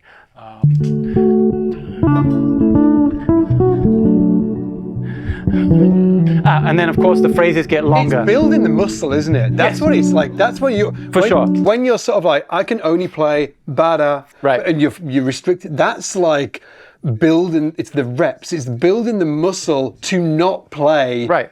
Just licks. Bullshit. Yeah. And it's also vocabulary. It's also just and, if, but, to, for, we, them, how, you, them. You know, it's just tiny micro pieces of information that become this bigger picture of conversation. And at some point you can talk about the war in Ukraine at great length and your political stance on the U.S. Senate race in this, because you have all of these words. U.S. Senate race. That's some advanced vocabulary. That's not like dada, piano. That's what I'm hearing from my kid right now. So you have to be like really conscious of the context. A lot of people don't treat music as a language. They treat it as something that they can get to kind of quickly, right away. Because like we said, you can learn some licks and you can get applause. You can learn run for cover and you can get applause right away. But it doesn't mean you can speak. I can say, hola, buenos días, ¿qué tal? I can say some things in Spanish, but then you start really plowing into me with some deep shit about how they're replacing the highway over there in Marbella and blah, blah, blah. I'm out. I'm done. I have a limit of my vocabulary. Kind of have to treat music, again, in context, if you're trying to be an improvising musician, kind of have to treat it the same way, I think. At least that's how I've treated it through my learning process. Yeah, absolutely, man. Before we go anywhere, because I want to talk about the new album that's coming up. Actually, it's dropped already. Yes. Or it will have when we actually release this. Exactly. But let's talk about the pedals as well. Yeah, man. Because people will, crucify us for not. They'll crucify me if I, there's all of this gubbins down here. It looks great. It's even flashing at us, for God's sake. Talk us through it. And is this sort of like the current, is this the travel board? Yeah. Is it bigger when you're in LA, or is this what it looks like? Well, in LA, I have the luxury of being at home, and I have 300 pedals or something. But do you take them to a gig? Not all of them, but I do have a much bigger board that if I want some more options, I'll take it. In LA, it's all about experimenting. So yes, I'll build an outrageous board that will never leave the zip code, but it's all about experimenting. We have a secret compartment, so some of the stuff gets to be hidden. There's kind of the always-on stuff. I use the exotic EP booster, which is just totally hidden. What does EP stand for? I don't know, actually. My nickname used to be EP at Berklee. I'm revealing a little bit too much. Given to me by Walter Smith, English pimp. English pimp? Yeah, that's what he used to call me. For no other reason. Extracurricular pimping? No, I just used to wear this wife beater and a chain, and he's like, oh, you look like a bit of a pimp. I was like, okay, English pimp. Basically, I don't use it as a booster at all. There's a vintage setting. The vintage setting in there gives me the preamp of a Echoplex. Okay, and it's running through there all the time. Got it. So that's just always on. And I don't actually have my iPad with me right now, but the Eventide H9 for massive, when I'm running a stereo rig, for massive stereo reverbs and stereo effects, I'll have the iPad up on a music stand and I use that to control the Eventide. That's how it gets to stay underneath. And yes. And is that in now? So anything we hear, is that Eventide running now? No, not? It's bypassed right now. Okay, got it. So I could do it in my phone with the app, but normally it's for when I'm doing maybe a solo show and I need massive reverbs and to wash things out. Yeah. So that's in bypass. And yes, like you said, this is like the travel rig. I can't justify taking anything more than this on the road. It's bonkers. Pain in the ass. It is, to carry it and the weight, overweight and stuff. So basically, I'm kind of known, I guess, as the OC2 guy. I used to have 23 of them or something. And it's not on the board. It's not on the board. MXR, took one of my actual OC2s, I mailed it to them, and they cloned it. And shit. yeah, that is what the vintage bass octave is. It's a clone of one of my 1982 Octaver Japanese pedals. That's what they use. So it does that. Does it do the other settings as well? Yep. Yeah. Oh, amazing. So plus, it has other stuff. It has like the mid boost, which I never used. Plus, these blue lights are just too bright for me. I'm getting too old. But it is that. It's totally that. And then if you want more like that, like league thing, you get a little bit more dry, a little less wet, and it's pretty fat, you know. Yeah. And it's tiny. It's one of those micro chassis. Yeah, I love them actually because they're so small. Fucking great. And then I have a subharmonic, which is basically the PA killer. I'm sure everyone in the booth right now is gonna love me for this. Oh, and I've also got the octave. Never have the octave on at the same time. It's a sub, Subharmonic, as opposed to an octave, you know. So it's not really tracking the octave. Sort of must-have, can't live without pedal is is the Frantavit, which is a bit crusher and a sample rate reducer. As we get to the Otto bit in a minute, people will ask, why have you got two of those on the same board? But that's why. That's why, yeah. It's more like, this one's, the Frantavit's more like a gated fuzz when I have it. It's more fuzzy than it is bit crushing. Yeah. But it also has this mode.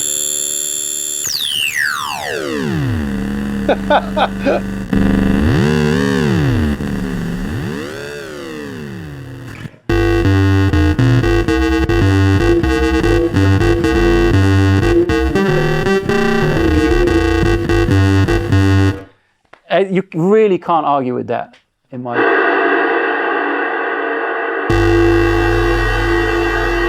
bonkers. We'll come to the processing in a minute. Then an HX Stomp. That's the brains of it all. Yeah. That's like where most of the work gets done. The tuner, right now I just have my solo patch up.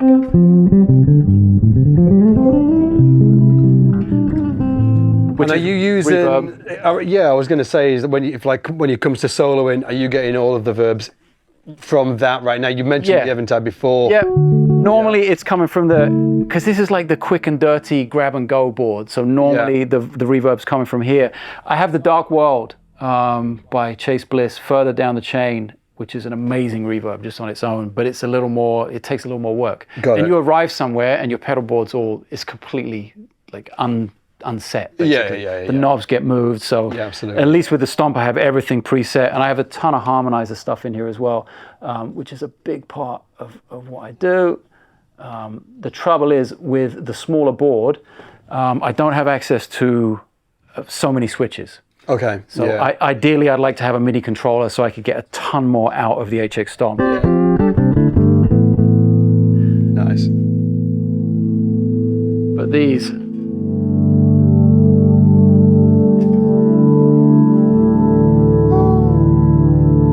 I used to be a bass player, you know? So what's that? Is that hooked up to the Dark World? Yeah. No, the Dark World is in the chain. So that was just a little bit of reverb on the Dark World that you were hearing there get processed. And then we go down. I have the Zerograph Deluxe, which is, this is the one that they wanted me to warn them about in the booth because this is the bad boy. This is it. This is the low pass filter. And that's another case of so much stuff gets moved when you. There it is. There we go.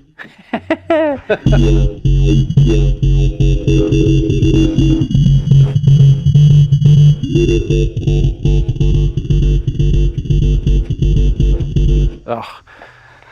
So I used to have hours of fun. I used to use the Muga Fuga 101, which I'm sure you're well aware of. I've got one. Yeah, huge pain in the ass. Untourable. Yeah, sound great, but just massive. Why would you leave the house with one? So that in one box, that's the Iron Ether Zerograph Deluxe, and then I have the Otto bit, which is where you're getting all that bit crushers kind of sound from, which I'm pushing the octave pedal through.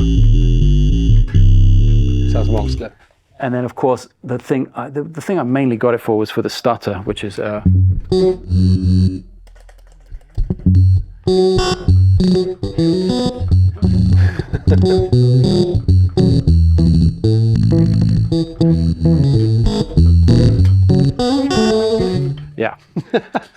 hours of fun, annoy the neighbors. And the last thing before the looper, which doesn't really make any sound, the last thing is the Dark World, which is just an unbelievable modulation, like a tape decay on one side and a huge reverb on the other. So if I just push one note through there.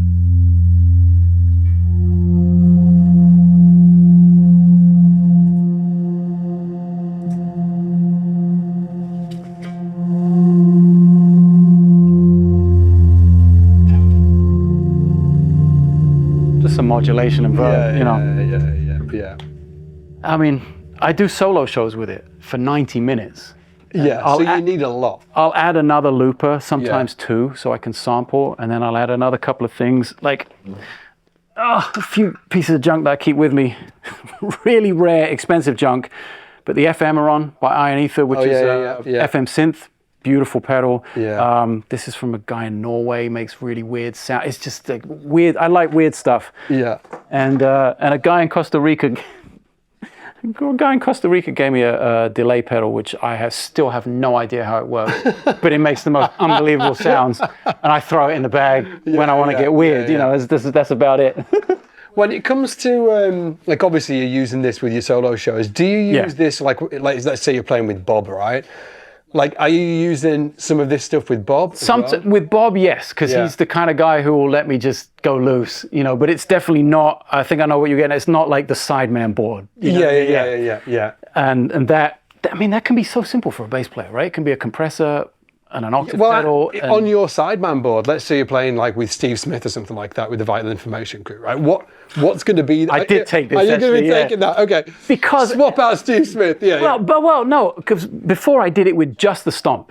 I did one tour with Steve, just the HX stomp. Got it. Yeah. Maybe a little bit of reverb for a solo, an octave pedal for one tune. I faked it in there, great. And then maybe it was a mistake, maybe not, but we were in the studio, I had the board, and I did a little thing. He's like, oh, I like that. Like kind of what I was doing just now. He's like, oh, let's put that on the record. And then suddenly it all and then I had to take it with me. Right, got it. It's fine, I love it. But the Sideman board could be tiny. What would that be, like reverb in an octave or something like that? Yeah, it depends who it is. I see videos sometimes of old tours with Mike Stern where I had a tuner and a delay pedal, and that was Got it. And they sat on the floor. Yeah, there was like when you soloed, because there was definitely a point in time where when you took a solo, it was delay. Always right? delay. It was the Nova repeater from TC Electronic. And is that now? Do you use delay now, or is it more reverb? All reverb. And what happened? Like, why did you make the switch? I really don't know. I think I just one day was like, well, let me try this, and I was like, oh, great. Because it was a big box, and I was so married to it. I had 5 of them. They were all numbered as to how well I thought they would last through a tour. Oh, really? 1 through 5. Yeah, it was getting crazy. And then I just told reverb, I was like, oh, that's cool. Let's just use that. It's so much less. I'm in the less headaches stage of my life now. Yeah. I want less. I mean, I know this looks like a lot of stuff, but compared to what it was, this is way less headaches. I imagine it is. And that was what the delay to reverb was, 100%. It was just like, and there's one in the stomp. I want less of any ass. Yeah, absolutely. Mega Man. And it sounds good. You know, I like it. And were you using this on the new album? Yeah, this was the exact board I had. This literally, today is the first time it came out of the case since we were in Argentina, like 3 weeks ago. Since we were down in Argentina, yeah. Before we talk about the new album, I wanted to play one track off the old album. Do it, Just because I think that we need to sort of like put something out in the internet, on the internet, just to sort of like say, what a fucking awesome album it was. Oh. It really was, and I think that, you know, I'm not only speaking for me, but so many other musicians and obviously bass players back in 2004 when you released Mystery to Me, there was a big deal. It was a big deal because the playing was different, and it was really exciting because you were this sort of like hot shit new player, and everyone's like, whoa, you know. And this was before really sort of like it was MySpace was knocking about at this point, you know. It was just about. Yeah, it was just the sort of like the inception of this new way of communicating on the web, and you really sort of like, at least from what I saw, you were the first person that understood how to really capitalize on this new thing that was happening. And you were like, oh, I've got this album, I'm going to do this thing and get, you know, as many eyeballs on it as possible. I think if I'm honest, it was a happy accident more than I was some sort of like foreseer of the future. I was just like, oh, this is cool, let's try it, you know? And it happened to work out, and I think I happened to be in the right place at the right time rather than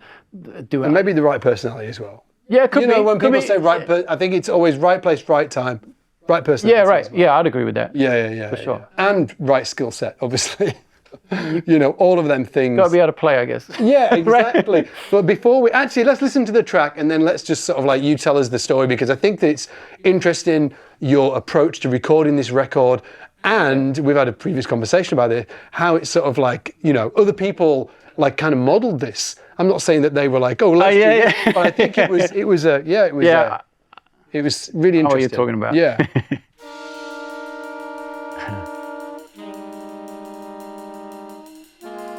Jojo Mayo on drums, right? Jojo Mayo, yeah.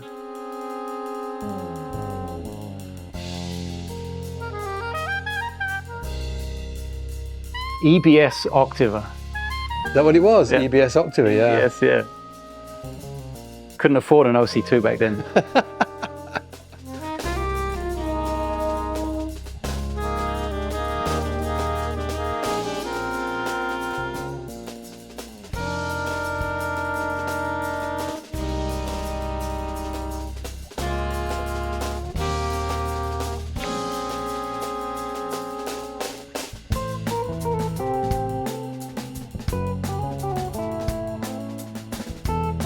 Tim Miller on guitar. Yeah, Tim Miller. Who's outrageous. The best thing. Yeah. And this whole thing, like the drum and bass thing, it was kind of like, I can remember just listening, just thinking, wow, this is really new.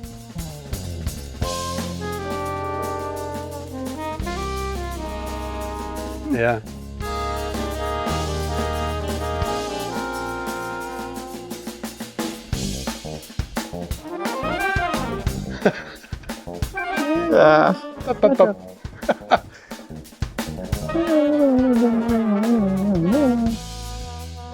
Nice easy melodies. I'll tell you the story about that in a minute. Oh.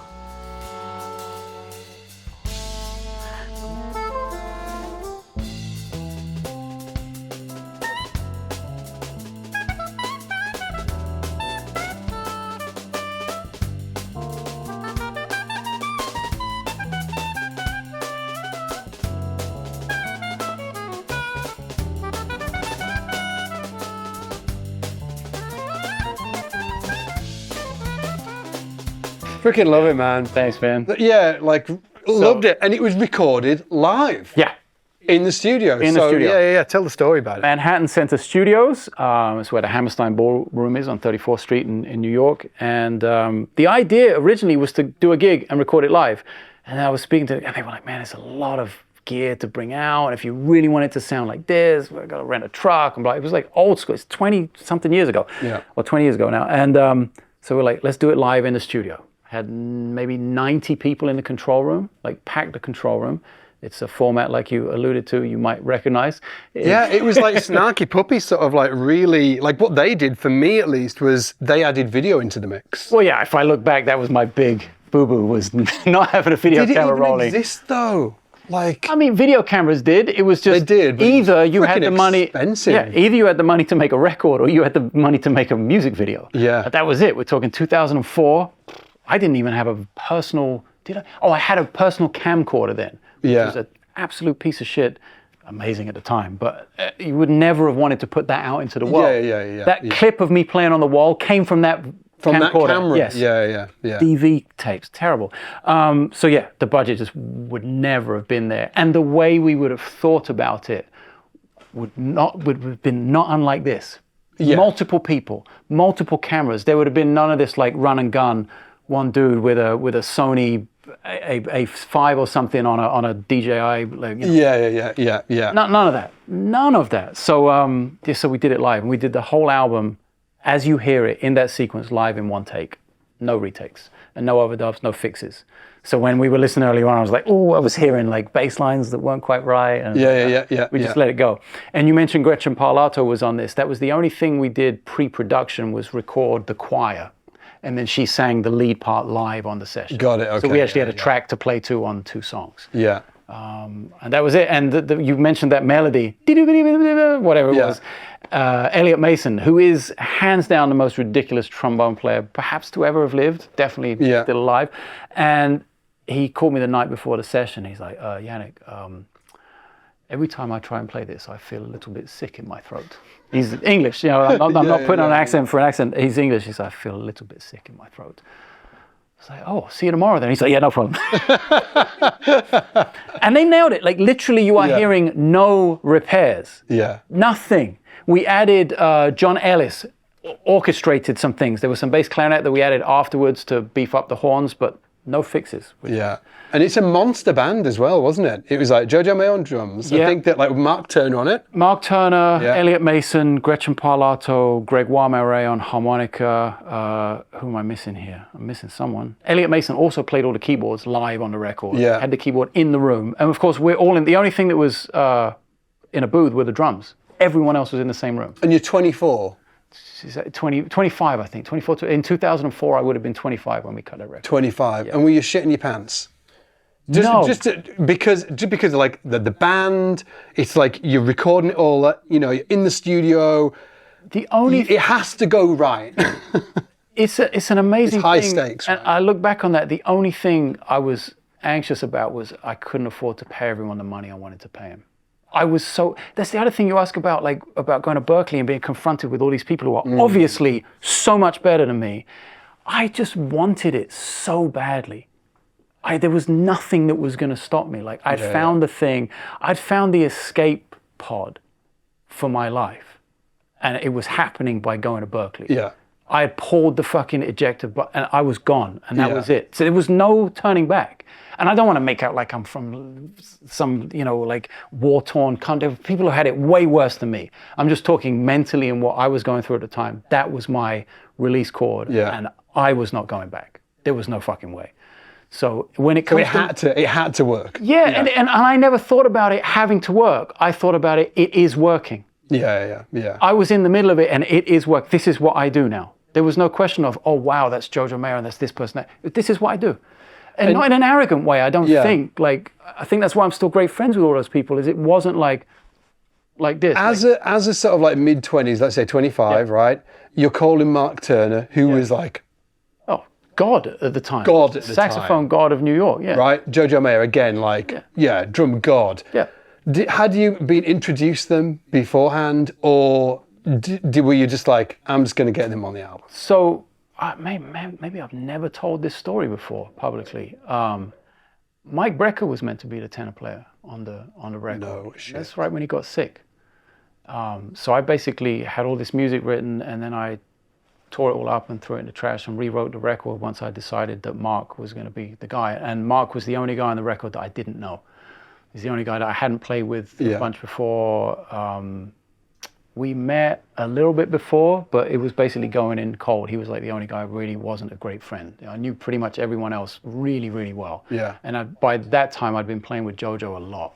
You know, I'd played in his band and I'd been on the road with Nerve, and I knew everyone really, really well. So Mark was the only one. So yeah, that was what happened there. Interesting. I'd love to find all that music that I trashed. Actually, it was literally on paper that I took. Why did you talk? Because I don't know. Were you just not happy with the tracks? Or? No, it was written for someone else. It was written for Mike. It was written for Mike. And he was never going to play it. So I was like, this is never going to happen. Like, it was really, whenever I go to the studio and make a record, it's written exactly for those people. And what's the difference, shifting gears onto talking about the album that you've just released? Oh, yeah. Like, what was the process of that versus, like, let's talk about the different ends, the north and the south, right? Pretty far away from each other. Yeah, 2004, writing, 2004 versus writing for 2023. And then also how you, like, what you did after you recorded the album in 2004. What do you do with it? Who do you take it to? Like, what that process was like versus what you're doing now? So I think I knew before I recorded the album I was never going to try and shop it around to like get a record deal. In 2004. I knew it was going to be an independent release. I was going to press 1,000 CDs and try and sell them on gigs and online, which I did. Yeah. And I never recouped the money from the record, but managed to do the whole thing for under $10,000 at the time. Which when I look back at it, and that's why it was live in one take. Yeah, that was why we didn't have 3 days. It really needed. I didn't have time to hire all those guys in that studio. The studio's amazing. It's where they did Justin Timberlake's first record. It was like a super legit New York studio. No way I could afford it. So that's a huge difference. I knew that I was not shopping it around. Did you stick it on credit cards or not? No, like. Did you have the money? No, You didn't? Yeah, it was like a real. Come on, mate. It was a mishmash of stuff. I think I borrowed some money from my mum. I had a little bit of cash. Definitely some stuff went on credit cards. Yeah. For sure, but not the whole thing. Not the whole thing. No, Yeah, that would have been. That would have been. I don't think I would have been able to access $10,000 of credit. Yeah, 25 years old. I don't think I had access to that. Is that how much it cost? $10,000 at the time. Yeah, at the time. Yeah. No idea what that means now, but that was what it was then. And we literally rehearsed Wednesday, tracked Thursday, mixed Friday, took Saturday off, and mastered on Sunday. And on Monday, I got on a plane and went to Europe to go on tour. And a week into my tour, the CDs from CD Baby showed up and they got shipped to Frankfurt and I started selling them. It was fucking crazy. Yeah. It was really quick. So fast forward to 2023, same engineer that mixed that record. Now I went to Argentina. He lives in Argentina. No way. Yeah, he mixed and recorded and mixed this new album. Fantastic. He's one of my closest friends, Juan Pablo Caro. Did he do the last? Did he? And he did the last one as well. Yeah. Yeah, because I did so many with John Davis through the years. Yeah. John must have done 7 or 8 of my records. I've been at the Bunker, associated with the Bunker through John, through my own music, Bunker through Studios JoJo's. in New York. Yeah, the It's Bunker like a big Studios deal, in Brooklyn, like John and Aaron, just this amazing place and empire they built, basically, just unbelievable. And we've done some of my favorite work there as well. It's a really great environment to work in. And I've been working with John for a long time, and then I switched things up and worked with Juan Pablo again for a little while. And we went last year to Spain, and this year to Argentina. And it's not like I know I'm not going to shop it like I knew back then. That's just not a thing anymore. Yeah. It really isn't. People don't go to labels anymore. Is you do it and you put it out, you know. I hate to say, be as harsh as it's like a glorified business card when you put it on Spotify and say, hey, check me out maybe, you know what I mean? Yeah. But people aren't buying physical product that much anymore. So a record label's looking at you like, well, what are we going to get out of you kind of thing. Yeah. Like, tour support is minimal if there is a label. So there are just things you don't go down and pursue. And for me now, the difference, like you said about the writing then, the writing now, I think I finally learned how to write after 20 years, if I'm really honest with myself. I think I've learned, I listened to the 2 records and forget about it. You said very nice things about it. I really appreciate it. And I'm very proud of this work. And as a debut album, I'll stand by it till the day I die. Fantastic. But when I compare it to what I'm doing now, it's like a night and day. Got it. Yeah. And I haven't listened to this in 15 years. Was the writing process similar? No, not at all. Just because it was all kind of all over the place, and it was accelerated really quick because I found out about Mike like not that far before the sessions, and I kind of knew when I was making the record, so I had to kind of like speed it up and write all this new music and get it moving. And were you given for like Mystery to Me? Were you given anybody sort of like, obviously you had all of the parts written out? Yeah. Were you giving them any audio examples of what they were going to play? Oh, that's so they could listen to demos or anything like that. That's a really good thing to bring up because this album I just did completely demoed out.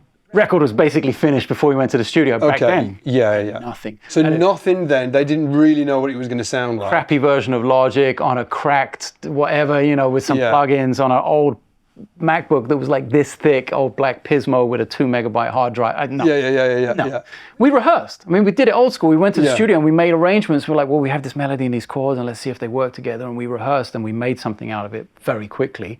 But no, I wrote with that mentality in mind. I have people who can read, who understand melody, who understand harmony. I can throw chord changes at them and out will come beautiful music. Yeah. So I wrote with that in mind. Not so much on the demoing thing. This time around, it's some music like when I was warming up before we started filming. It's some things. I'm literally playing stuff like that on this new record. I think I said to you beforehand, I had this moment in the middle of one of the tunes where I'm sitting there. This is not chilled out in the lounge. This is in the middle of the take that you hear on the record of a tune called Non-Believer. I'm sitting there like, am I really comping in 9 for a piano solo right now? What have I done? Where's the one? Where is the one? You know, so in that sense, this album is way more writing. It's trio, it's augmented a little bit in places, but and I'm writing specifically for my guys, for Tom Corley and for Cliff Armand on this record. It's an amazing... Who both in their own right are freaking... Oh, unbelievable. Monsters, Incredible musicians. And it's that thing now, like the whole concept, like we talk about shopping it to a label or doing this, that, and the other. Forget about all of that. It's about making music and leaving something behind. Yeah. I want to make at least 3 releases every year for the rest of my life. Is that what the goal is, to do 3 releases? Yeah.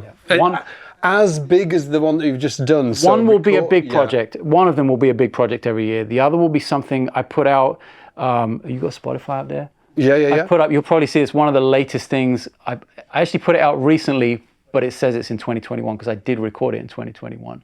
I called it Alone, that thing. Alone, which is all solo, but with tons of pedals and effects. That's something I can do from home, so that's another thing. And then maybe something that's remote or something that's a little easier to do that won't break the bank. It's not cheap to go with your band to Argentina. And in terms of the new album, is it on Spotify yet? Or are you, like, because you had sort of like an interesting way of launching the last album. Are you using that same model? Yes. Yeah. So it will be out by the time this video hits the internet, but what I've done is a pre-sale to get people involved in the whole process. So it was $25 to be involved, and with that pre-sale you've got play-alongs and just all these other things that came with the album.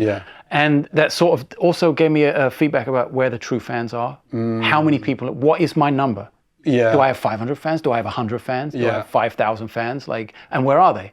Are they all in the Czech Republic? Are they all in Brazil? It was an interesting way of getting feedback about how I possibly go on the road and present this music live. Yeah, and what Janek's talked about there is there was a really famous book called 1,000 True Fans. Oh yeah. It wasn't even a book, was it? It was Kevin Kelly, wasn't Kevin Kelly, it was a book. Was it? Yeah, I think it was a blog post and maybe then converted into a book or something. It was 1,000 True Fans, and the he idea basically is that postured that if you could get 1,000 people to part with $100 a year, then you could have a 6-figure income. It's simple maths. And how do you split that 100? We're paraphrasing here, obviously, but how do you split that $100 up? A concert ticket, a CD, a T-shirt, a lesson. Something. Exactly, like true fans that will invest in over the course of a year. And that's not, when you think about it, how crazy is that? We spend $100 on so much other bullshit many times over throughout the year. I just thought about Amazon, my wife. Like, packages are coming to my house every day. I've got no clue what they are. I'm worried. Lisa, what are you doing? But you know what I mean? Like, we gladly do so much more. And then, like, to kind of concentrate that on putting money back into art is a novel concept, you know? Right? How it kind of used to be, how I kind of came on the scene right at the very end of CDs being a thing. Like, I sold a few copies of Mystery to Me, and by a few I mean like 400 or 500, not thousands by any means. And I did it all myself, so I made the money back directly. But that was the very end of it. And then streaming came, and here we are. You know, it's all, you will be able to go listen to this whole thing, my entire discography in its entirety for free. Yeah, and it's obviously it's on Spotify. We'll put links in the description and stuff like that. But also, you do books as well. Like, I wanted to ask you about books because books are a machine right now. Like, it's interesting. I had a conversation with somebody recently, and it was just about, like, are people using books to learn? You know, I had this conversation with a friend of mine. So I went to Instagram, I went to stories, and I just put a poll up there, and I was like, how many people actually still use books to learn? And 45% of people, or just under actually, said, and I was like, how many people have bought a book in the last year? 45% of people, and there was like 2,000 or 3,000 people who had seen that, said So is that, to your point, when you said, it was interesting that you said, I didn't recoup the money from Mystery to Me. When you said that, I was like, well, I actually think that you did, because that was the launch of your career. And you've definitely recouped that. Depends how you want to look at it. That was a great investment, of $10,000. But like, and to your later point is that music is actually free for the most part now. So for you, is sort of like a key piece of being an independent artist, actually creating educational books and content around, you know, so your music inspires people to, you know, want to make art themselves, create, you know, pick up the bass, and like come and learn from you, and you're creating books to do that, right? Sure, I think that has been for sure over the last, it's been way more intense the last 5 or 6 years. I work with my wife on the book. She does all the InDesign and the copy work and stuff, makes them look readable. Makes them look like you might want to buy one. It's definitely an element. It's now a question of how do I balance those two things? Because the more I get into these huge projects and making music, it's, man, my podcast is a week late. My blog is 2 weeks late. I've got a kid running around. We're here on vacation in the UK, right? It's like, so it's balancing it. Chaos. It's total chaos. And a book is a very intense project. Is it? I was good, because you've done a lot of books, right? You cannot piss around. What's the process around it? It's there forever. Yeah. Like a video, I mean, yes, you could take it out of print. A video on YouTube, you can sort of delete it very quickly and it can be gone before it's even arrived. With the book, I feel like it's like a thing, you know, it's a tangible thing that sort of stays around forever. The process is, it depends what it is. I wrote a book called Iconic Lines, which is basically a history of jazz vocabulary from the 20s through the 90s.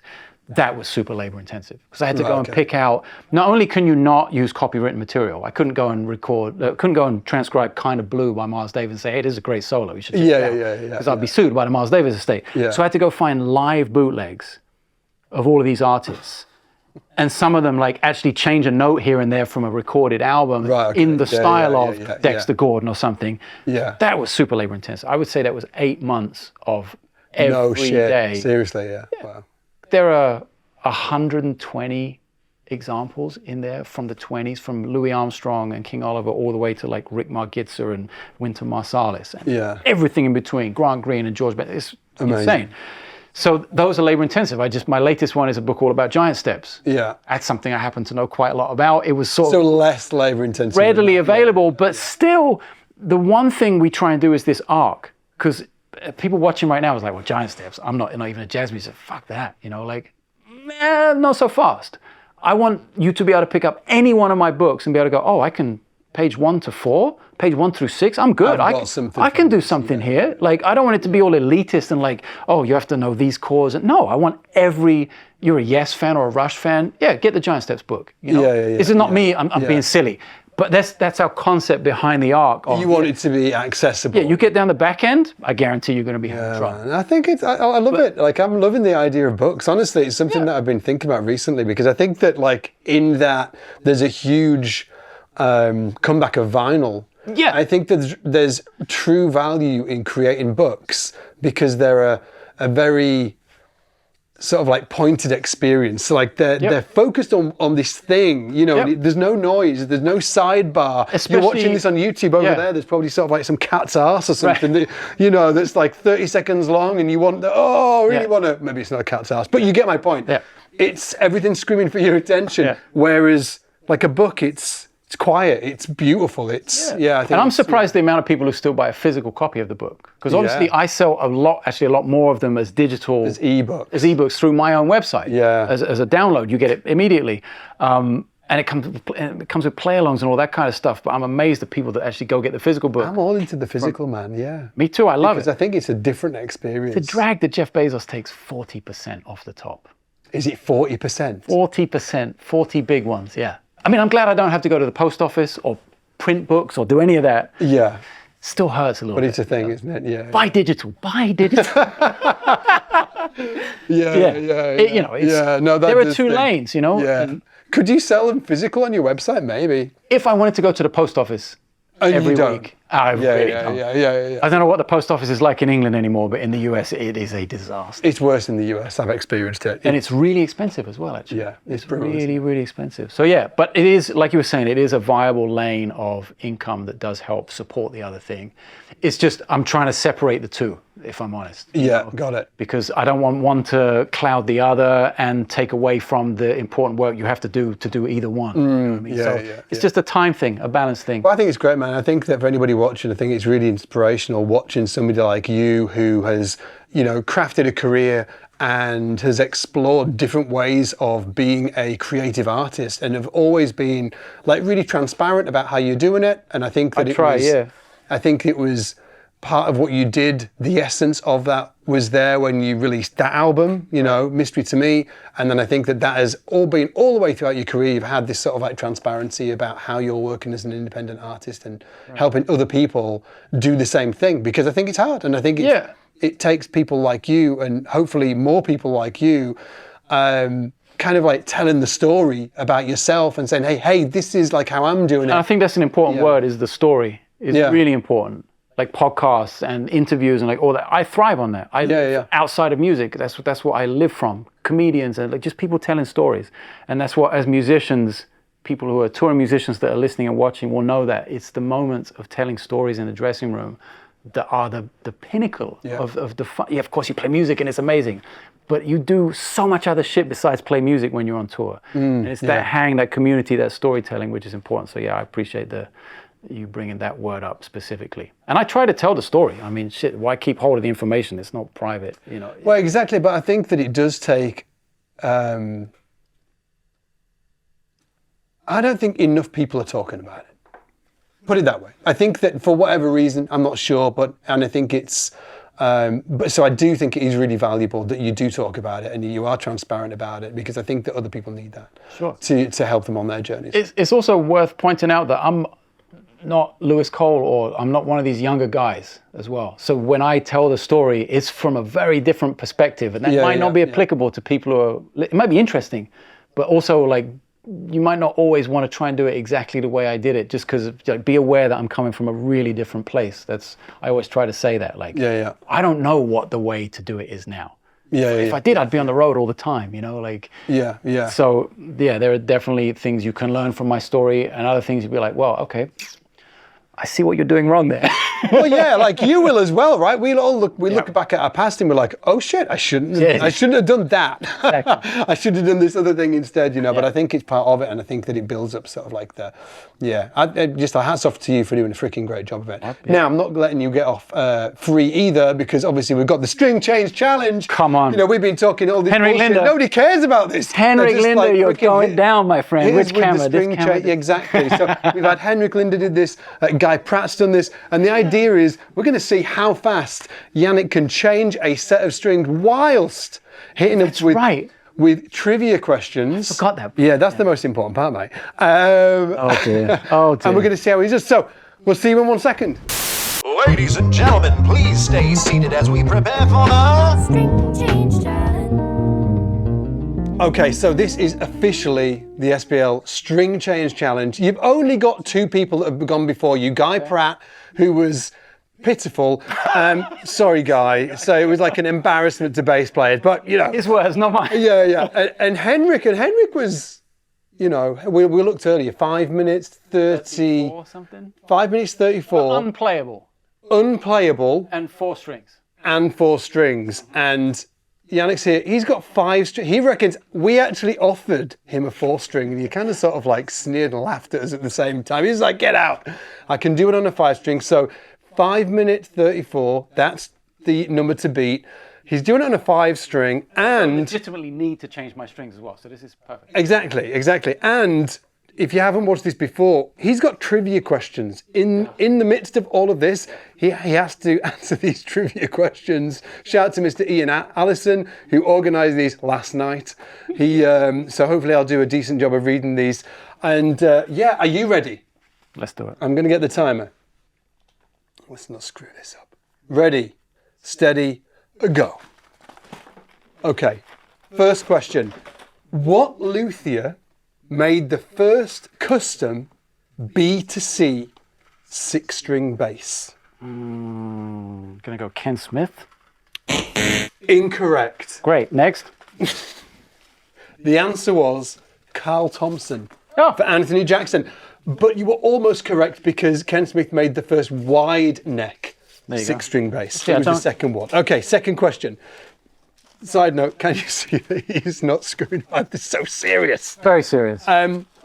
What was the first company to offer a 5-string bass tuned E to C? Oh. I didn't know this actually, but yeah. First company to offer a 5-string bass tuned E to C. That I have no idea. Maybe it was a Fender. It was a Fender. Yeah, there you go. It was a Fender Bass 5. Yeah. In the late 60s. Exactly. Yeah. I'm going to give you 5 points for that. 5 points? 5 points. You would have had 10 if it was completely correct. Okay, next one in. You famously, this is interesting. Famously? By the way, this is the first time I've read anything these as well. famously? Thank you, Ian, for organising these. You famously use a sound called baby elephant. Yeah. In 20 words or less. 20 words or less? 20 words or less. Describe how to get that sound with standalone pedals. PS5. And not PlayStation 5, but Boss PS5. Why am I? That's it. That's it. PS5. Yeah. Okay. If you want some space on there, put it through a delay. There we go. And crank it up the octave. Question. Of course, Boss. But name 3 other companies. Jesus You're Christ. so aggressive with this. Come on, man. Not fucking around. Of course, boss, but name 3 other companies that make a killing octave pedal. Let's say MXR. Yes. Let's say EBS was my very first one. Yes. Octave pedal. MXR. EBS. EBS. I got to get 3. Yeah. 221. Halfway towards Breet and Henrik, then I can relax. I don't know, a third one. There's an octave in the HX Stomp, so why not? HX Stomp. There you go. Done. PB and J. PB&J. and J or Beans on Toast. Don't even answer that. I know Yeah, beans we on don't have to answer that. Yeah. I might have lived there 25 years, but It's still Beans on Toast. Never given up the farts. PB and J. me, never. It's freaking horrible. Can't stand Anyway, peanut butter. So, being a father now, you're no stranger to diapers or nappies. That's right. What did Tony Levin call the incredible muted bass sound he got on Peter Gabriel's Don't Give Up? Oh, I can only hope that it was Dirty Diaper. I don't know. It was Super Wonder Nappy Bass. Super Wonder Nappy Bass. Oh, he's really down with the English crew. He wouldn't have used Diaper. Okay. Well, this is a good one. Get in Yes, there. Fodera. But name 2 other bass companies that start with F. F bass. Yes. And, there's an Italian company. Oh, Fender. Yeah. Easy enough. There you go. Okay. You fell in love with the 70s Music Master bass. All right, I just want to say that it's 3 minutes and 35 seconds. The strings are on, but it's got to be tuned. I'm ready. I'm poised for the stop button here. Go on, more You questions. fell in love with the 70s Music Master bass on a session with John Mayer. Yes. Sing me the chorus of the first Mayer song that comes to mind. Oh, no. Nobody wants to hear me sing. The first John Mayer, always buzzing just like neon, neon. See, that's how bad of a singer I am. And we are... Pass. Pass, yeah, pass. Neon. I mean, One. done. Stop. Oh, Stop. my word. What is it? 5 minutes. Shut up. 4 minutes and 7 seconds. There you go. And it's in tune. All in tune. Yeah. We stretch them out a little bit. We're not servicing the instrument as well. Good. How did you do it that fast? What's the key to fast string changes? Changing your strings every 3 days for the last 20 years. 3 days. Yeah. Oh, the feel is just like butter. Is it every 3 days? Oh, it's so nice. Was there a famous story about Anthony Jackson? Maybe I asked Marcus Miller this, but I've forgotten the answer. But there was a famous Marcus Miller or Anthony Jackson story about Anthony was basically he was sort of like the biggest session guy in New York at the time. He was going around sort of like doing a session, and he used to change his strings after every session. That doesn't surprise me. Yeah, and the story goes. Can you remember this, Dan? Whether did I ask Marcus? But the story goes, maybe I didn't ask him. The story goes that Marcus was going around and he would use Anthony's strings. Turf Toss. Yeah, because he was like, oh, they're only a day old. I'll use them. Yeah, for sure. Anthony Jackson heard about this and started chopping them off. Oh no! But apparently it might not be true. I don't know. I didn't ask Marcus. Maybe I did. Man. I can't remember. Anyway, I've got a few more. Tell me. One has to go. Okay. I know what it is. One has to go. Tennis or bass? Ooh. Yeah, that's a tough So one. okay. I gave up bass already for a year, so I could maybe gave do up it again. bass for a year. Yeah.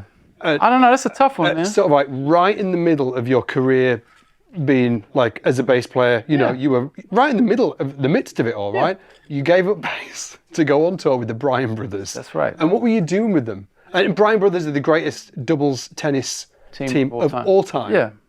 And what were you doing with them? Like, were you coaching or? Yeah, fitness coach and working a little on nutrition, hydration, just kind of a gopher who could also hit a tennis ball, but a lot of fun. Bit of a side gig. Yeah. How cool is that, though? It's a lot of fun. Okay, bass or tennis? One has to go.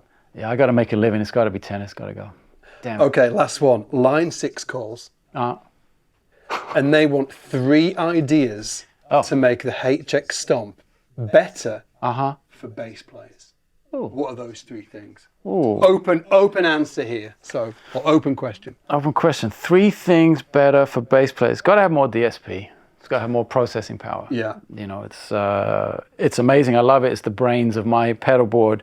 And of course, is it me as a bass player, or is this me looking out for bass players who actually play bass mainly? Because for me, I want 3 loopers in series, you know, and I want all kinds of different things, like weird stuff that they might never ever happen. What about for bass, just like regular bass players? I think accessibility probably, like the chassis maybe could work a little better. Maybe more access via buttons. Like I don't like you buy one thing, but then you need to buy another thing to have access to. Got it. Yeah. A MIDI controller, which is not a crazy idea. I do it myself, but maybe that's where I would go. I'm not so into touchscreen. I'd like to be able to turn off here's a good one. For everyone using the HX Stomp, I would like to be able to turn off the little touch sensitive elements of the buttons. Because when I'm down there, like actually making music and turning knobs on it, I graze it and it's asking me whether I want to save something and I'm putting things in global set. No, just turn that off. Yeah. I don't need 3 things. I only need one thing, line 6, and that would be it. Just turn that shit off. Or give me the option to turn it off at least. HX Stompers, you heard it here. Make these alterations, please. And make one, like I just want them to make one for bass players. I feel like... A bass-specific one. Yeah, it could be. The thing is, it has cab sim and amp sim and all this kind of stuff that I don't use. Yeah. So I know for like, there's so much of it as a bass player that I don't use that is super useful to other bass players that maybe I could be commenting on. I think it's super light on filters now that I think about it. It doesn't have a good MF101 clone, like a good low pass filter that you can use with an expression pedal. That would be kind of amazing. That's severely lacking, I think. There you go. We'll see if it comes. My elevator pitch. Janek, thanks so much for hanging out today. Pleasure, it's dude. been an absolute awesome one. Thank you, dude. Take it easy, man. Yeah. Thanks, guys. Take it easy. Bye.